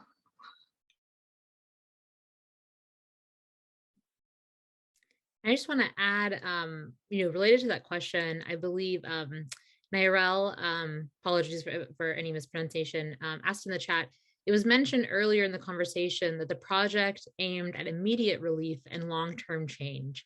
How do you all see oral history as tied to long-term material, tangible change, especially as it relates to decolonization? Yay! Whomever asked that question, I'll give you your $5 later. Thank you for asking such a great question. One of the biggest things that we're wrestling right now is the climate emergency. And we know that climatologists are telling us that the current climate emergency seems too big and too abstract for people to find entry points into that issue. And when we're sitting around saying, why isn't everybody running around saying we've got to do something to end the climate emergency? That's what a lot of climatologists are saying to us, that the science can only go so far. And what oral history does is that through the narrative arc, it humanizes abstract situations and makes them real. So the more we can circulate narratives as soon as they are ready to be circulated in collaboration with our narrators and our students, the sooner we are humanizing large-scale abstract issues. And we know that systemic racism and practices of colonialism are also causing the greatest harm in marginalized communities. And those ideas and the interrelationship between intergenerational colonialism and racism that has been interwoven into all of these structures is undermining not only frontline communities here in Puerto Rico, but frontline communities around the world. And so we've said multiple times, and Marci told that story that I like so much of my students saying to me, "Profe, let's not just say who's angry at failed relief. Let's talk about the heroes, and the failed relief will be apparent through that." The stories of heroism in these narratives are personally moving. The three of us were certainly emotional as we were sharing excerpts from these narratives, but beyond that, they have great and amazing lessons for us. They explain how some people came up with ingenious ways to attach their roofs to their houses so that those roofs did not leave during the hurricane. They delineate amazing ways of planting crops that are not impacted or were not impacted by the hurricane. They tell the story of mutual aid and how mutual aid works in the moment of disaster. And these are extremely important lessons. And so I see those of us who are interested in oral history circulating narratives of disaster, including pandemic, including financial crisis, including war, as widely as we can so that we humanize, make real, and make connections between these issues and the hundreds of thousands of millions of folks who can get up and do things to end some of these problems. Thanks, Ricia. I think we have time for about one more question now. I know there's a lot of really thoughtful and great questions coming in the chat. So we're gonna try to, when we come, our last section, the last like 20 minutes or so of our event, we'll try to return to some of those. So if we didn't get to them now, we'll hope we can get to them later. But I wanna leave with Aaron's question, which is there a text, book, or website you can recommend that sketches out quote unquote best practices for taking oral histories according to a decolonial practice?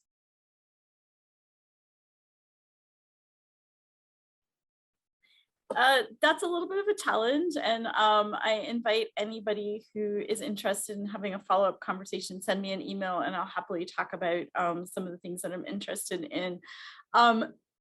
Instead of making a little list at the moment, I'm going to give a pitch for my friend Rosemary Allen. Rosemary Allen is a Caribbean oral historian who is doing just amazing things in terms of implementing anti-racist strategies into her work, who is working through what it looks like to be a post-colonial storyteller and what does it mean to be a person within a colonized space who is trying to think through stories independent of intergenerational colonization. Rosemary Allen. Thank you, Ricia. So I'm going to return back to our slides for a moment. Here we are. So we're actually going to take another break. Let me share this.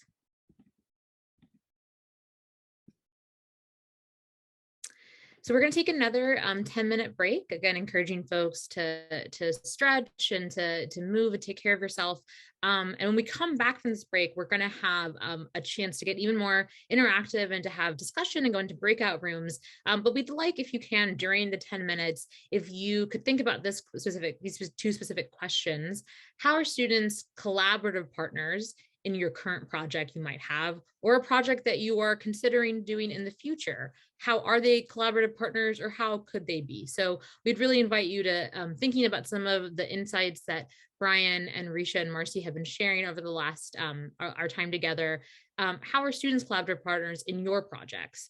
So we'd love if you, during the 10 minutes, when we either during the break or when we return, could share some of your reflections and thoughts in the chat, and we'll read some out loud when we return. But for now, please take a 10-minute break. We'll come back at 4:06 Pacific time, which is 7:06 Eastern time. So we'll see you all in a few minutes. Thank you.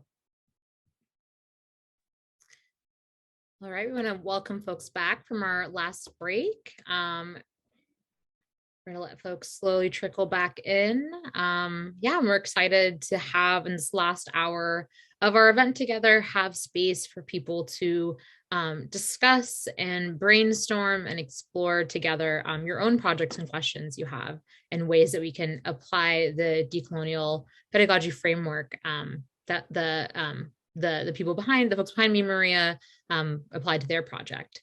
So yeah, as people are coming back in, we invite you to, if you've been thinking about this question about how students are collaborative partners in your own project, we invite you to type some reflections into the chat, and we can read them, or you can raise your hand and we can discuss them. We can call on people and discuss. But we want to give a few minutes for people to share what they're thinking. And I want to start by, even though I think this might have been posted before we went on break, Crystal's question again, which I think is actually very relevant to thinking about collaborative partners. Were students who consented to having their oral stories published compensated? Do any of the funds garnered from the book go back into the community or projects on the islands? Thank you for that question. Would Ricia or Marci, do either of you want to answer that? Yeah, I will happily answer half, but then I'm going to turn it over to Ella for the other half. When you collaborate with Voice of Witness, you enter what is called the Story Lab phase. And during the Story Lab phase, you work on 2 to 3 narratives as sort of a pilot project to see if Voice of Witness will continue to develop the project with you. So after the pilot phase, you are, if your project is accepted, you are awarded what is called the Voice of Witness Fellowship. And so the fellowship for this particular project was used to support students, it was used to support narrators, it was used to support travel and materials that we needed for the course and for the students. So that fellowship was divided for different needs for the project. Ella, I'm going to turn it back over to you in terms of the publishing end of things. Yeah, so Voice of Witness currently, we don't pay our narrators for their stories themselves. As Ricia mentioned, we mitigate costs as much as we can in terms of like providing like meals or travel stipend or like childcare, for example, and then providing support for if students are working on the project and editing the project. That is, I think a larger ongoing question of whether to compensate narrators for their stories or not that we are considering. I think originally our thought behind that is not wanting to seem as if there was like a price put on someone's story and not wanting to influence them telling their story in a certain way. But I do think that's such an important point in the conversation that is evolving right now. I've seen that in different oral history and storytelling circles. I think that's something we're really interested in exploring. In terms of any funds garnered from the book from publication, we do not make any money off of our Voice of Witness books. There are no profits involved. And so there's not really any extra profits coming from the books. But that said, all of the resources go into just getting the books published and making the projects happen. But that said, we are excited to develop things like the curriculum, which can be sent back to the community and used by teachers. We also have the Sharing History initiative where educators can apply to get free classroom sets of our Voice of Witness books delivered to their classroom. They can use them with their students, and Me Maria is going to be one of the Sharing History initiative books this spring.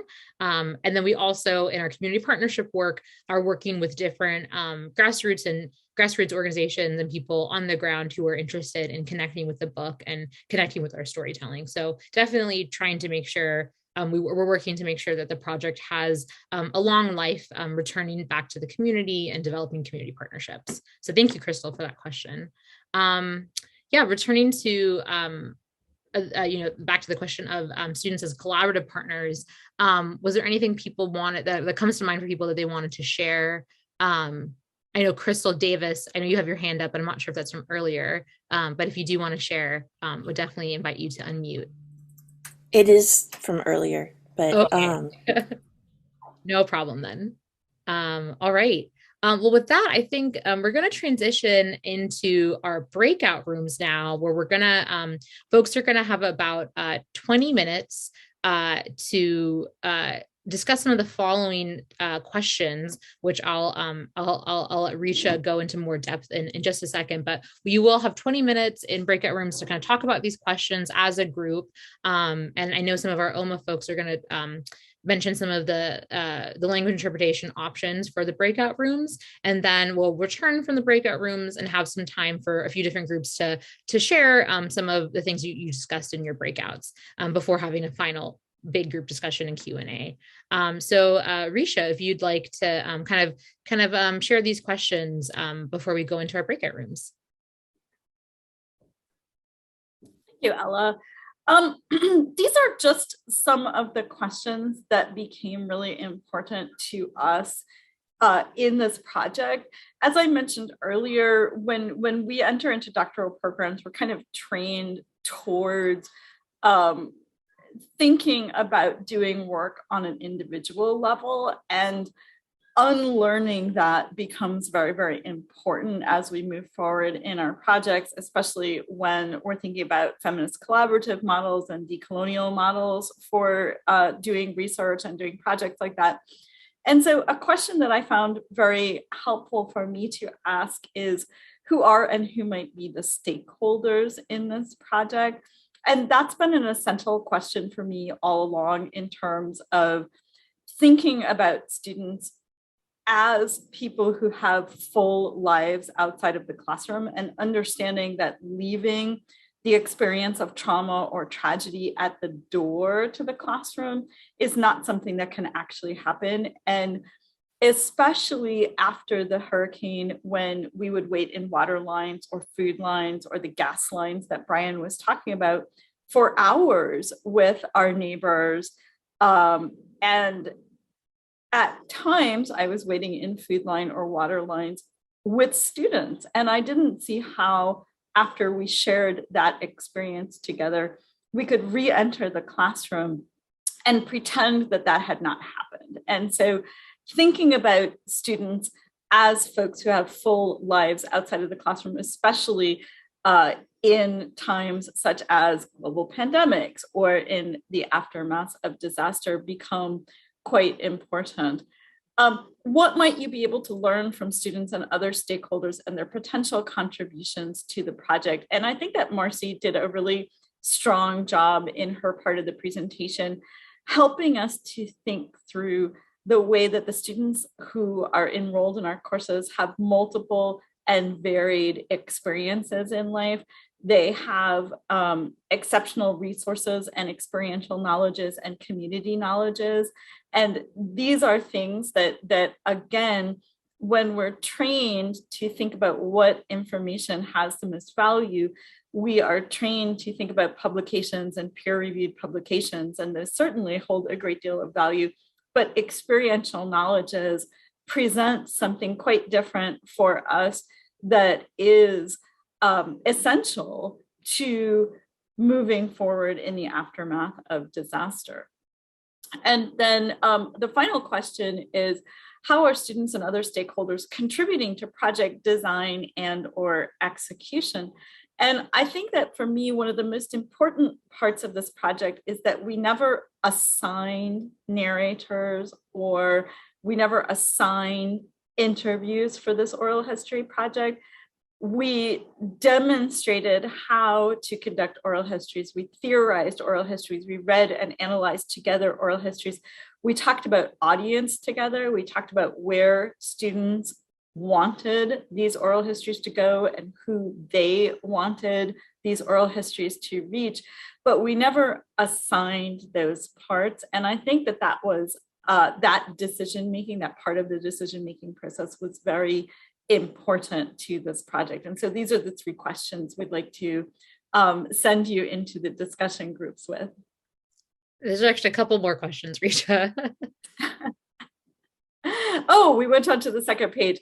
Sorry about that. What are some of the ways in which students and other stakeholders could contribute to project design? And Marci told the story of, again, I'm emphasizing here, this idea of when I started the project, I wanted to show the failures of governmental level relief, and students in discussions shifted that narrative and shifted it into an incredibly positive way. And then how do collaborative models impact project design and timelines, especially when students are positioned as collaborators?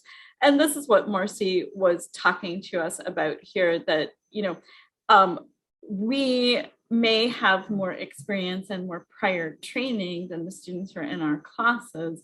And so we may need to support folks a little bit more or in different ways when we're working as collaborators. Thank you, Thank you, Ricia. Sorry, so many speakers. Thank you, Ricia, so much. And we do have the questions also in the chat for reference. I'm going to now hand it over to our OMA hosts, who I think are going to explain the breakout room process and logistics a little bit more. Does anybody want to share a project that they're working on right now? And then maybe we could talk a little bit about some of the ways that students could be involved in the project.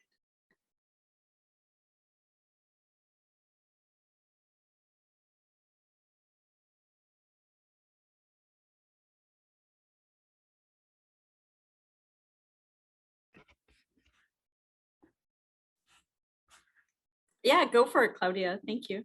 Thank you. I'm sorry I was not able to join very early, so I am not feeling very confident because of that to initiate the conversation. But as anybody's talking, I think I can jump in. My project, I first would like to introduce myself. I am a fellow for this year until May only at the Institute for the Study of Human Rights, the Alliance for Historical Dialogue and Accountability fellowship program at Columbia. And the project that I apply with is a project that is named I Am Memory. And it's about historical memory. And the project is about, based on a life story approach, the transit of a work that I initiated back in Colombia in 2009 within the bosom of the feminist organization. And recently, for the past 3 or 4 years, I have been able to share it with Colombians in exile, changing a little the methodology and, of course, incorporating the immigration part. And my dream project is to be able to share that workshop based on life story approaches with communities here in the United States, like general public, also including African American communities and Native American communities if possible. But I have not advanced so much further than what I am sharing. I've been working through the project on the fellowship. So yeah, I'm really looking forward to maybe find some support and collaboration from students and other ways into shared all of this methodology and the conceptual and the framework in which all of this has been created to be shared here in the United States and connect that experience from Colombia to the United States. Yeah, Claudia, thank you so much. Are you aware of the work of the Colombian scholar Gabriel Murillo? if you send me a message, I'll happily send you a few pieces, and I can introduce you if you like. He's doing a multimodal work on the disarmament of the FARC and the shift in the national narrative, and he's trying to understand how human rights violations in Bogota and other urban centers in Colombia are expressed in national narratives, and how national narratives shift in times of great human rights violations. And so that might be something interesting for you to read about or to be put in contact with him.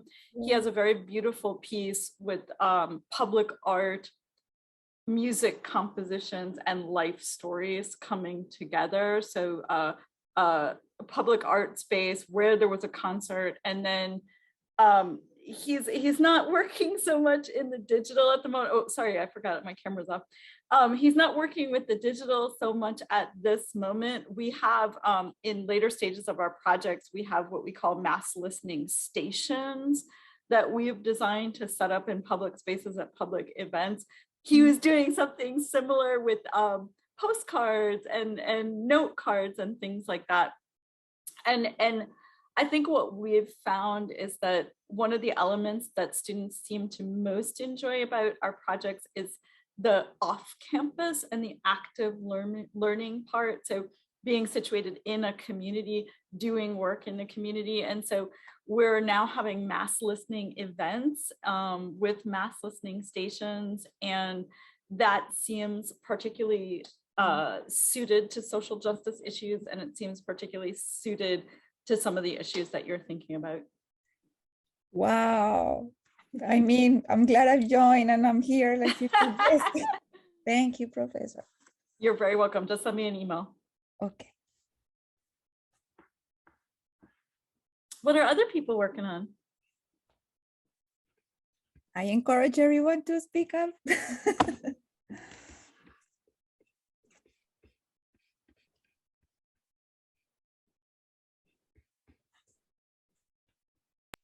Hello. Hello. Hi, my name is Giovanna. I'm from Boriquén, Puerto Rico.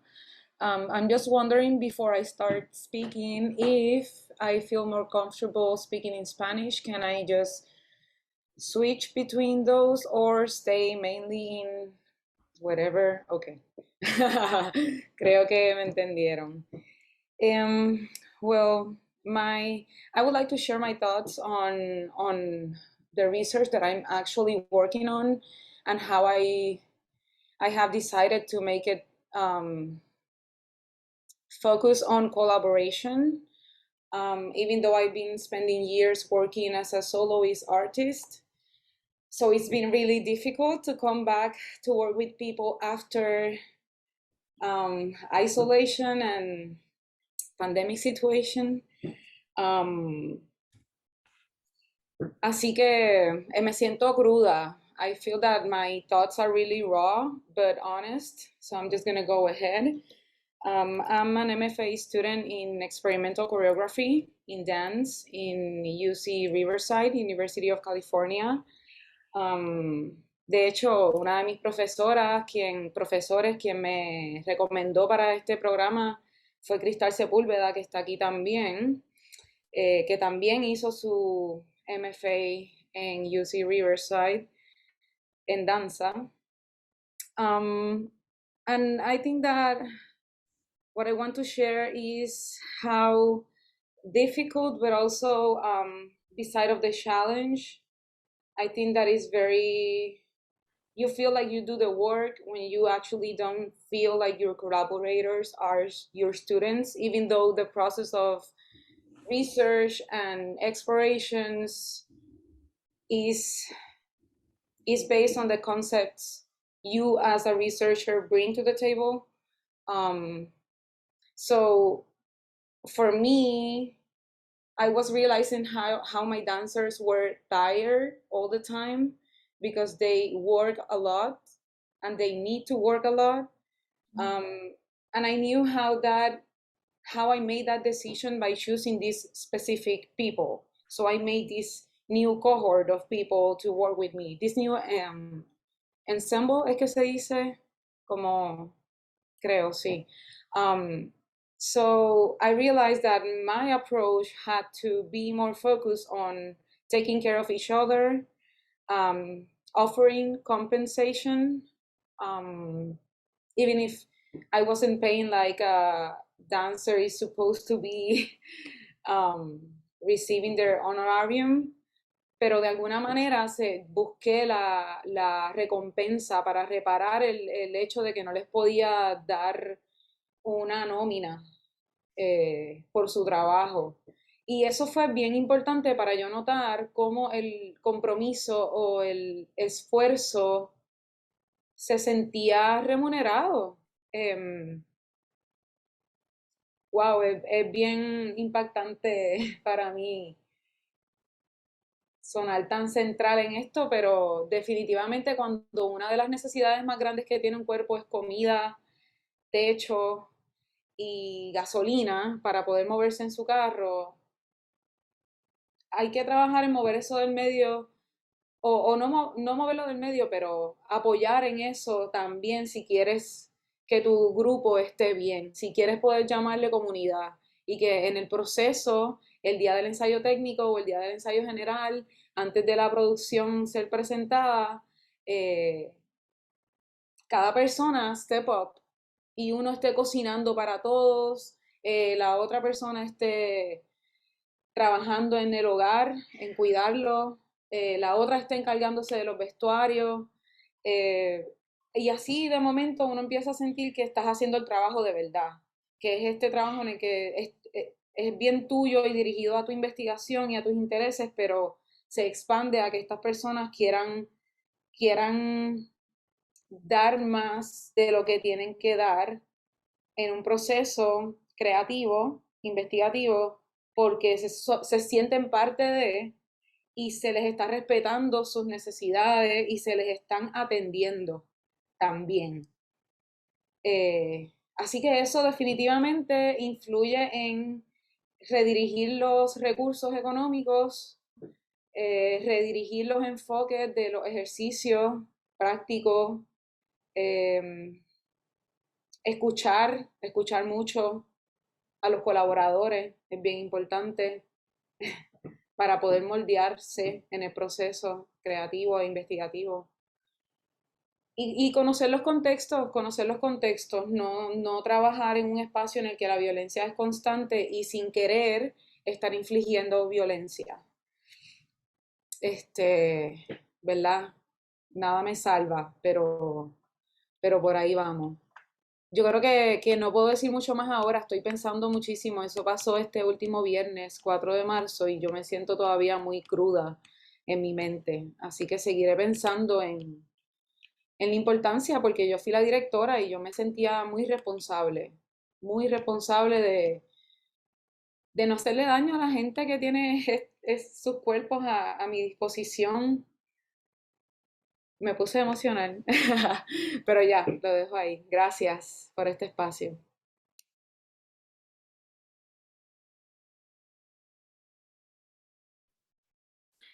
First, I'm going to say thank you so much, Giovanna, for really sharing that with us and trusting us with that. And I'm sending you my good thoughts. And I think that, I have so many things I want to say to you. And one of the first things that I want to say is that for anybody who has been rooted in Puerto Rico for the last 5 years, what is carried on our backs is a very heavy load. It is stratified disasters in the contextual framework of economic collapse, and the responsibility placed upon each of us who organize classroom and classroom collaborations is very strong. And so Giovanna, you're doing wonderful work and I applaud you for that. The other thing that I want to say is that I think we all are very aware that trauma is carried in the body. And when we do embodied work, whether that's dance, whether that's some other type of work with the body, a great deal of trauma is released as we are working through our body and thinking about our body. And dance is an art in which we are very much asked to be in tune with our body and what our body is carrying in those spaces. And so a dance class on our best day has something to do with what we carry in our body. A dance class on our worst day has an awful lot to do with what we carry in our bodies. And so I'm grateful for you and I'm grateful for your class.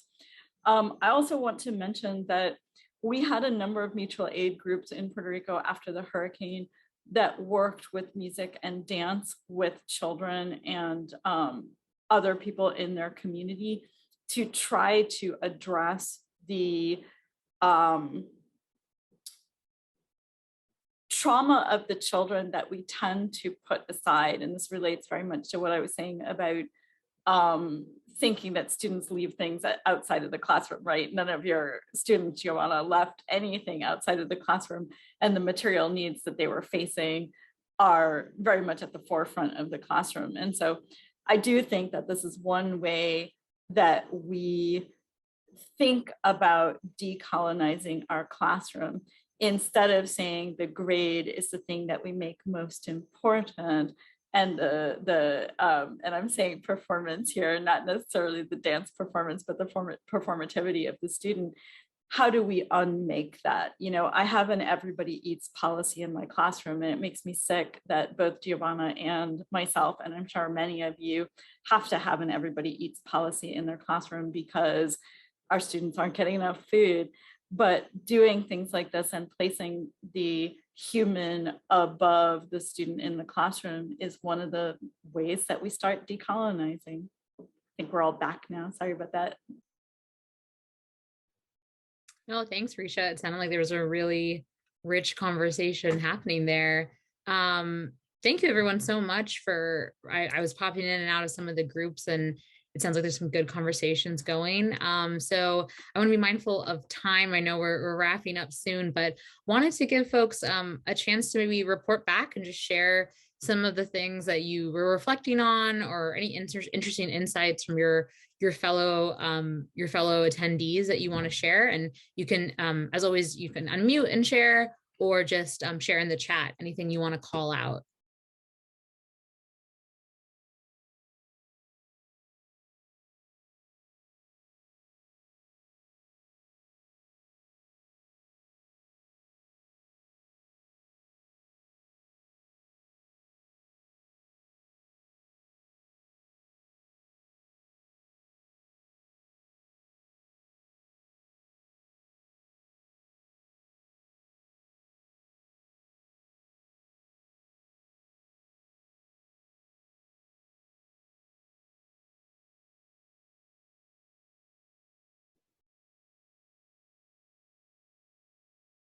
I'll go.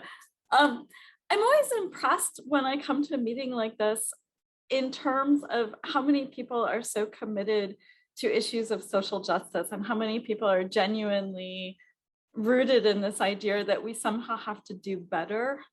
We somehow have to do more. And I feel very heartened by listening to people talk about their interests and the things that are important to them, both in classroom spaces and in non-classroom spaces, and just the way that we understand storytelling as an impactful part of the changes that we want to see in the world.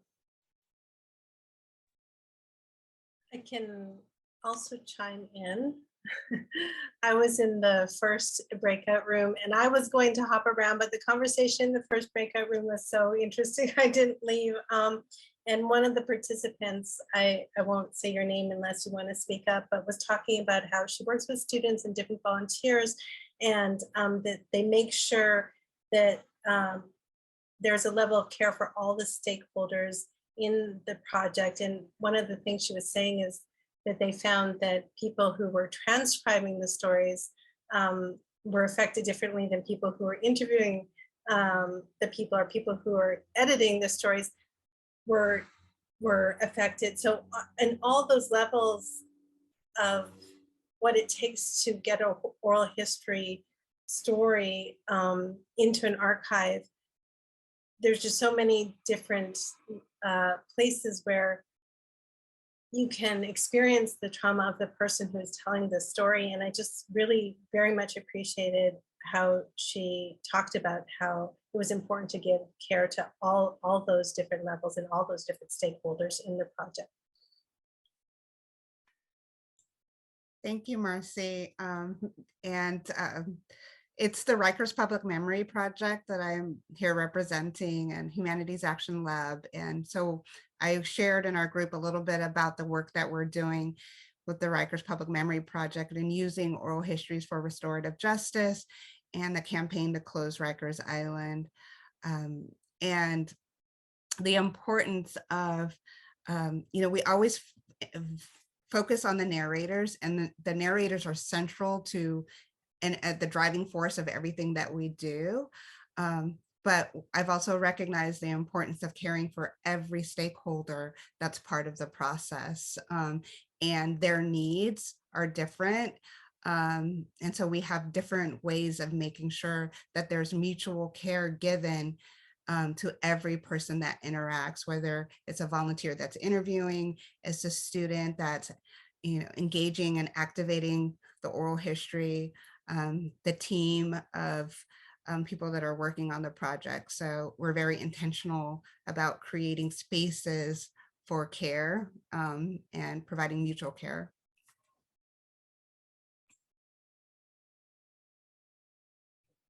Thanks, Regina. I saw that, I think Crystal said that you posted earlier in the chat. I think because I wasn't in this room, I wasn't able to see it. So if you don't mind reposting it, that would be cool so other folks can learn from it. I want to continue encouraging people to share reflections from the breakout rooms, but also want to open this. Thank you, Regina. We also want to open up for other questions and continuing questions that people might have for the panelists, and to continue our Q&A from earlier. We can kind of just spend the next 20 minutes sharing these different reflections and questions. And so in this moment, I want to go back to some of the questions from earlier that people had. Just gonna scroll back a little bit. This was a question for, I know there's a couple questions for you, Bryan, if you don't mind answering them. The first one was from Neil a little bit earlier. How has the transformative change you've described manifested in your day-to-day life, interactions with others, and family and community, respectively? Okay, so yeah, I saw Neil's message. I was trying to write something because I didn't know if we were going to have enough time. So I kind of wrote like a giant paragraph that I was preparing to send him. And I might still if there's a time. But I would say that at least before the project and before I started working in oral histories and narratives of that sort, as an undergraduate, I had the feeling and the idea, as many other undergraduates have, that important work is synonymous with graduate studies, that any kind of research opportunity or meaningful work for a student has to wait until you graduate from the bachelor. Now, I always had that stuck in my head. And being involved in the Maria project, which in turn helped me undergo all that transformative experience that I went through with my father's narrative, really helped me understand that all that kind of meaningful work that relates to your community, whether it be your families or your local community around you, is really the only person in helping you not do all that is yourself. That there's so much you can do as an individual, either being engaged in mutual aid activities, in organizations, and all that sort of work kind of led me to believe that, along with the oral history narratives that I was working on, that really I can branch out into many other environments as well. And that's how it really affected the way I interact with my community, with the people around me. I suddenly don't see myself as a bystander, someone who's constantly just seeing how situations in my local area are deteriorating, but I try to engage often as I can within these situations and within these people, that as well as it's changed the way I visualize the members of my community. It's not as simple faces, but as real pillars of what our country has been built on, right? It's and something that we saw, especially when we were after the hurricane, that the whole island seemed dependent on its community rather than its government. And I think that's something that also opened my eyes again, things I've never considered, right? I always thought that really ignorantly that one is supposed to depend on the government for some extent, right? For care, and they're supposed to have certain responsibilities to the community. And then I really understood, especially after Hurricane, how that really doesn't go par with reality, flat out the board in so many situations. And then if you read the history of, how our government specifically interacts with these kinds of natural disasters, then you begin to understand. So it kind of unravels from a lot of different points. But I'd say that working on oral history narratives really changed how I visualize myself as an individual in regard to my local community specifically, and the impact that I can have, that all we can have individually, but more importantly, working together in different sorts of organizations, whether it's mutual aid, or whether it's cooperating by donating to a community that it's in need. There's so much you can do just on your own, and I think that's one of the most important takeaways I got from beginning working with oral history narratives and kind of branching out into other venues. Thank you, Bryan. Yeah, thank you as ever for that really thoughtful response. And some folks were amplifying the words collective care out in the chat, which I think is so important. I want to pitch this question to Ricia and Marci from earlier. This is Carrie's question. I'm curious what the process was like collaborating with Voice of Witness on this project, specific guidance or training which were instrumental in your success moving the process along.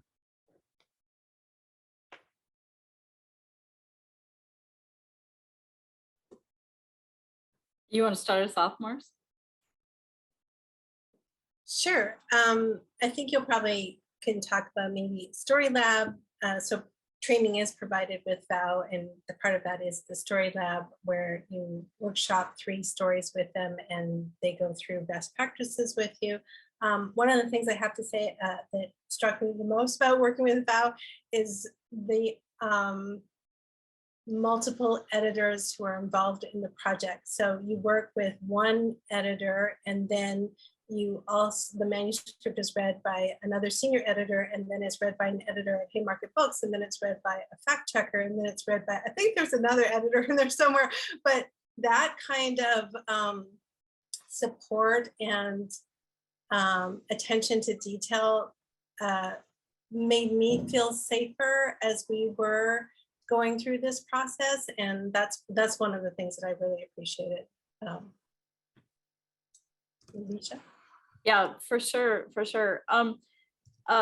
Dow Tran, the series editor at Voice of Witness, and Katie Powell and I have an essay out in a recent oral history journal, and we're talking about the ethics of editing and what kinds of issues came up in terms of the ethics of editing. And one of the things that's more or less standard across the Voice of Witness books are some of the formats of the narratives as they're published. And, it is very hard as an editor of oral histories, as I'm sure all of you know, to make decisions about the oral histories as they are being prepared for publication, because it really feels like you are making decisions about somebody else's life and somebody else's experience and somebody else's traumatic experience.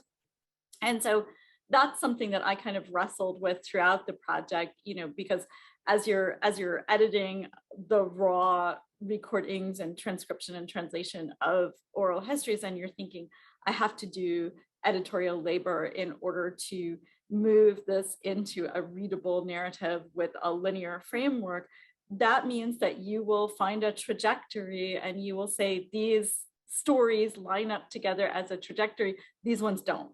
And it's very challenging to make those decisions. And so I think that there's an incredible amount of support from this Voice of Witness. And I think it's really hard to be asked, can you please make these decisions about somebody else's narrative and make them in a way that fits into a format that is established, that is a quality, useful way to tell stories of trauma. It's a point for a lot of self-reflection. The other thing that I will say that I think Marci has really said probably more eloquently than I could, writing is sometimes a very lonely process. oral history is not a lonely process. Oral history is a process in which you're partnered with multiple people, and Voice of Witness does a very good job of partnering with you. I will say that in some regards, it creates a sense of responsibility, a very large sense of responsibility. And I think Bryan has touched upon this, that, you know, he felt he was holding his father's narrative in his hands, that he was holding his community's narrative in his hands. And I think that our book and our narratives and our project are better because we worked with so many people and collaborated with so many people. I would say that I was a little bit more stressed along the way because I was like, oh, all of these students are depending on me. All of these editors are depending on me. You know, and so it is excellent and it is wonderful and it is useful. It created a little bit more stress on my side just to make sure I was doing right by everybody. Thank you, Ricia and Marci. And I know from as someone who's from VOW, it's been such a privilege to work on this project with both of you and with Bryan and with all the other folks and students and narrators who are part of this project. It's been our absolute privilege. And I wanted to add, I don't know if Bryan is still here. I know Bernadette has a question for him. Bryan, are you still there? Yes, I'm still here. Yeah. Okay, cool. Bernadette asked, my project is focused on an event that impacted my family, and I'm curious about the conflict of academic and personal worlds colliding on you, the person collecting the story. That's a great question. At first, when I was working with my own father's narrative, because he was a family member involved in a very traumatic event, I thought that I could get away with, in a sense, avoiding that conflict between student and interviewer and between me and him. I thought that I was privy to being a complete professional, but there's a responsibility that one has as an oral historian and as a listener to a story that is traumatic. That is, you have to accept that regardless of where you stand on the situation, on what your personal feelings for this person are, is that they're going to conflict. You're going to have these conflicting feelings, and it is, in my experience, better and easier if you allow that conflict to exist and simply try to moderate as you go. Yeah, as working with your particular situation, it's hard to tell exactly any specific advice, but in my experience, I simply allowed myself to invest myself in my father's narrative as both an interviewer and as a son, because there are many times stories that were simply just not covered in the actual narrative that were difficult between us, that touched personal events that simply just collided with our worldviews, our opinions, our emotions, and I had to allow that to be. Where I drew the distinction was more in the editing process. Once the facts were, once the deed was done, and once the story was written, right, that I could make somewhat of a distinction, kind of separate myself as a reader, right, instead of purely his son, purely as the interviewer. And I think that's just part of the process of when you're covering such sensitive material that is oftentimes traumatic. That is simply that, at least when interviews are concerned, that you must, at least to a certain extent, allow that conflict to exchange with your own opinions and with your own biases, with your hesitations towards that collision more or less. I would say that yes, just allow that to exist and know that that's going to happen, but create the distinction later on when you can think with a clear mind, when you're editing, when you're revising, you're going through that process after the fact. And I'd just like to add to that, you know, we're in a moment now that no matter what study we do of COVID in the future, we will all be survivors of a communal trauma, co-participants of a communal trauma. And so each one of us is invested personally in those stories in a way that traditional academia says we should not be. Traditional academia says that we should leave our personal feelings to the side. And for our project, Mi Maria, there is no way we could leave any of our personal feelings aside because we are survivors together of that. And that's what it's going to be like to talk about COVID in the coming years, that we will all be co-participants in that trauma. And I don't think that there are ways that we can put aside our emotional investiture in that. And to me, that's decolonizing the academy, decolonizing the classroom, because we're not asking our students to very falsely put aside their personal investments in the issues that they're studying. You're here. Marci, do you want to add to that? Oh, I was just going to say the word survivor kept coming up because we talk about the students who were survivors of the hurricane. I mean, our subtitle is Surviving the Storm, and Ricia was just talking about surviving COVID. And I'm taking a class which is now looking at an Indigenous model of education. And we were reading a report about truth and reconciliation, where Indigenous people were speaking about their experiences in the residential schools in Canada. And probably most of you know about them, but just briefly, you know, for many years, the peak of it was 1930s.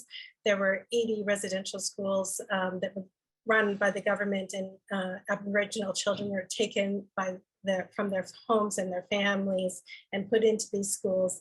And over the years, there were over 150,000 students in these homes. And at the end of this report, I'm getting to the survivor part. At the end of this report, they talk about this word survivor. And I actually just want to read a couple sentences from it because it really resonated with me. It says, a survivor is a person who persevered against and overcame adversity. The word came to mean someone who emerged victorious, though not unscathed. It referred to someone who had taken all that could be thrown at them and remained standing at the end. It came to mean someone who could legitimately say, I am still here. For that achievement, survivors deserve our highest respect. But for that achievement, we also owe them the debt of doing the right thing.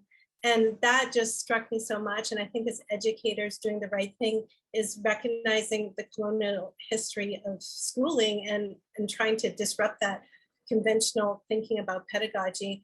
And I think one of the things of doing the right thing is recognizing just how much students bring to a project like Mi Maria. And that's why we were so excited to do this event, have Bryan with us. And yeah, that's it. Thank you. Thank you so much, Marci and Ricia and Bryan, for answering that question. We're just about out of time. So I want to close, oops, scaring my screen. One final time. I just want to close with a very big thank you to Oma for hosting us and coordinating this event. Thank you so much to our interpreters for emphasizing and creating language accessibility. Thank you to Marci and Ricia for your thoughtful, as always, presentation and reflections on Mi Maria. And Bryan, thank you so much for being part of this presentation, and special thanks to your dad, to Raphael, for still finding a way to be part of this space and be with us. And I want to thank all of you for joining. I know it's getting quite late in the East Coast, and so I really want to thank everyone for just so thoughtfully and warmly engaging with us in this presentation and in this discussion. It's really meaningful to all of us. So please continue to stay in touch with us. You have our contact info here, and you can find more info about the Mi Maria project at the link there. But yeah, we're really just it's just so exciting to have spent the last few hours with all of you. So thank you so much for your thoughtfulness and for your community. Everyone take care and have a wonderful night.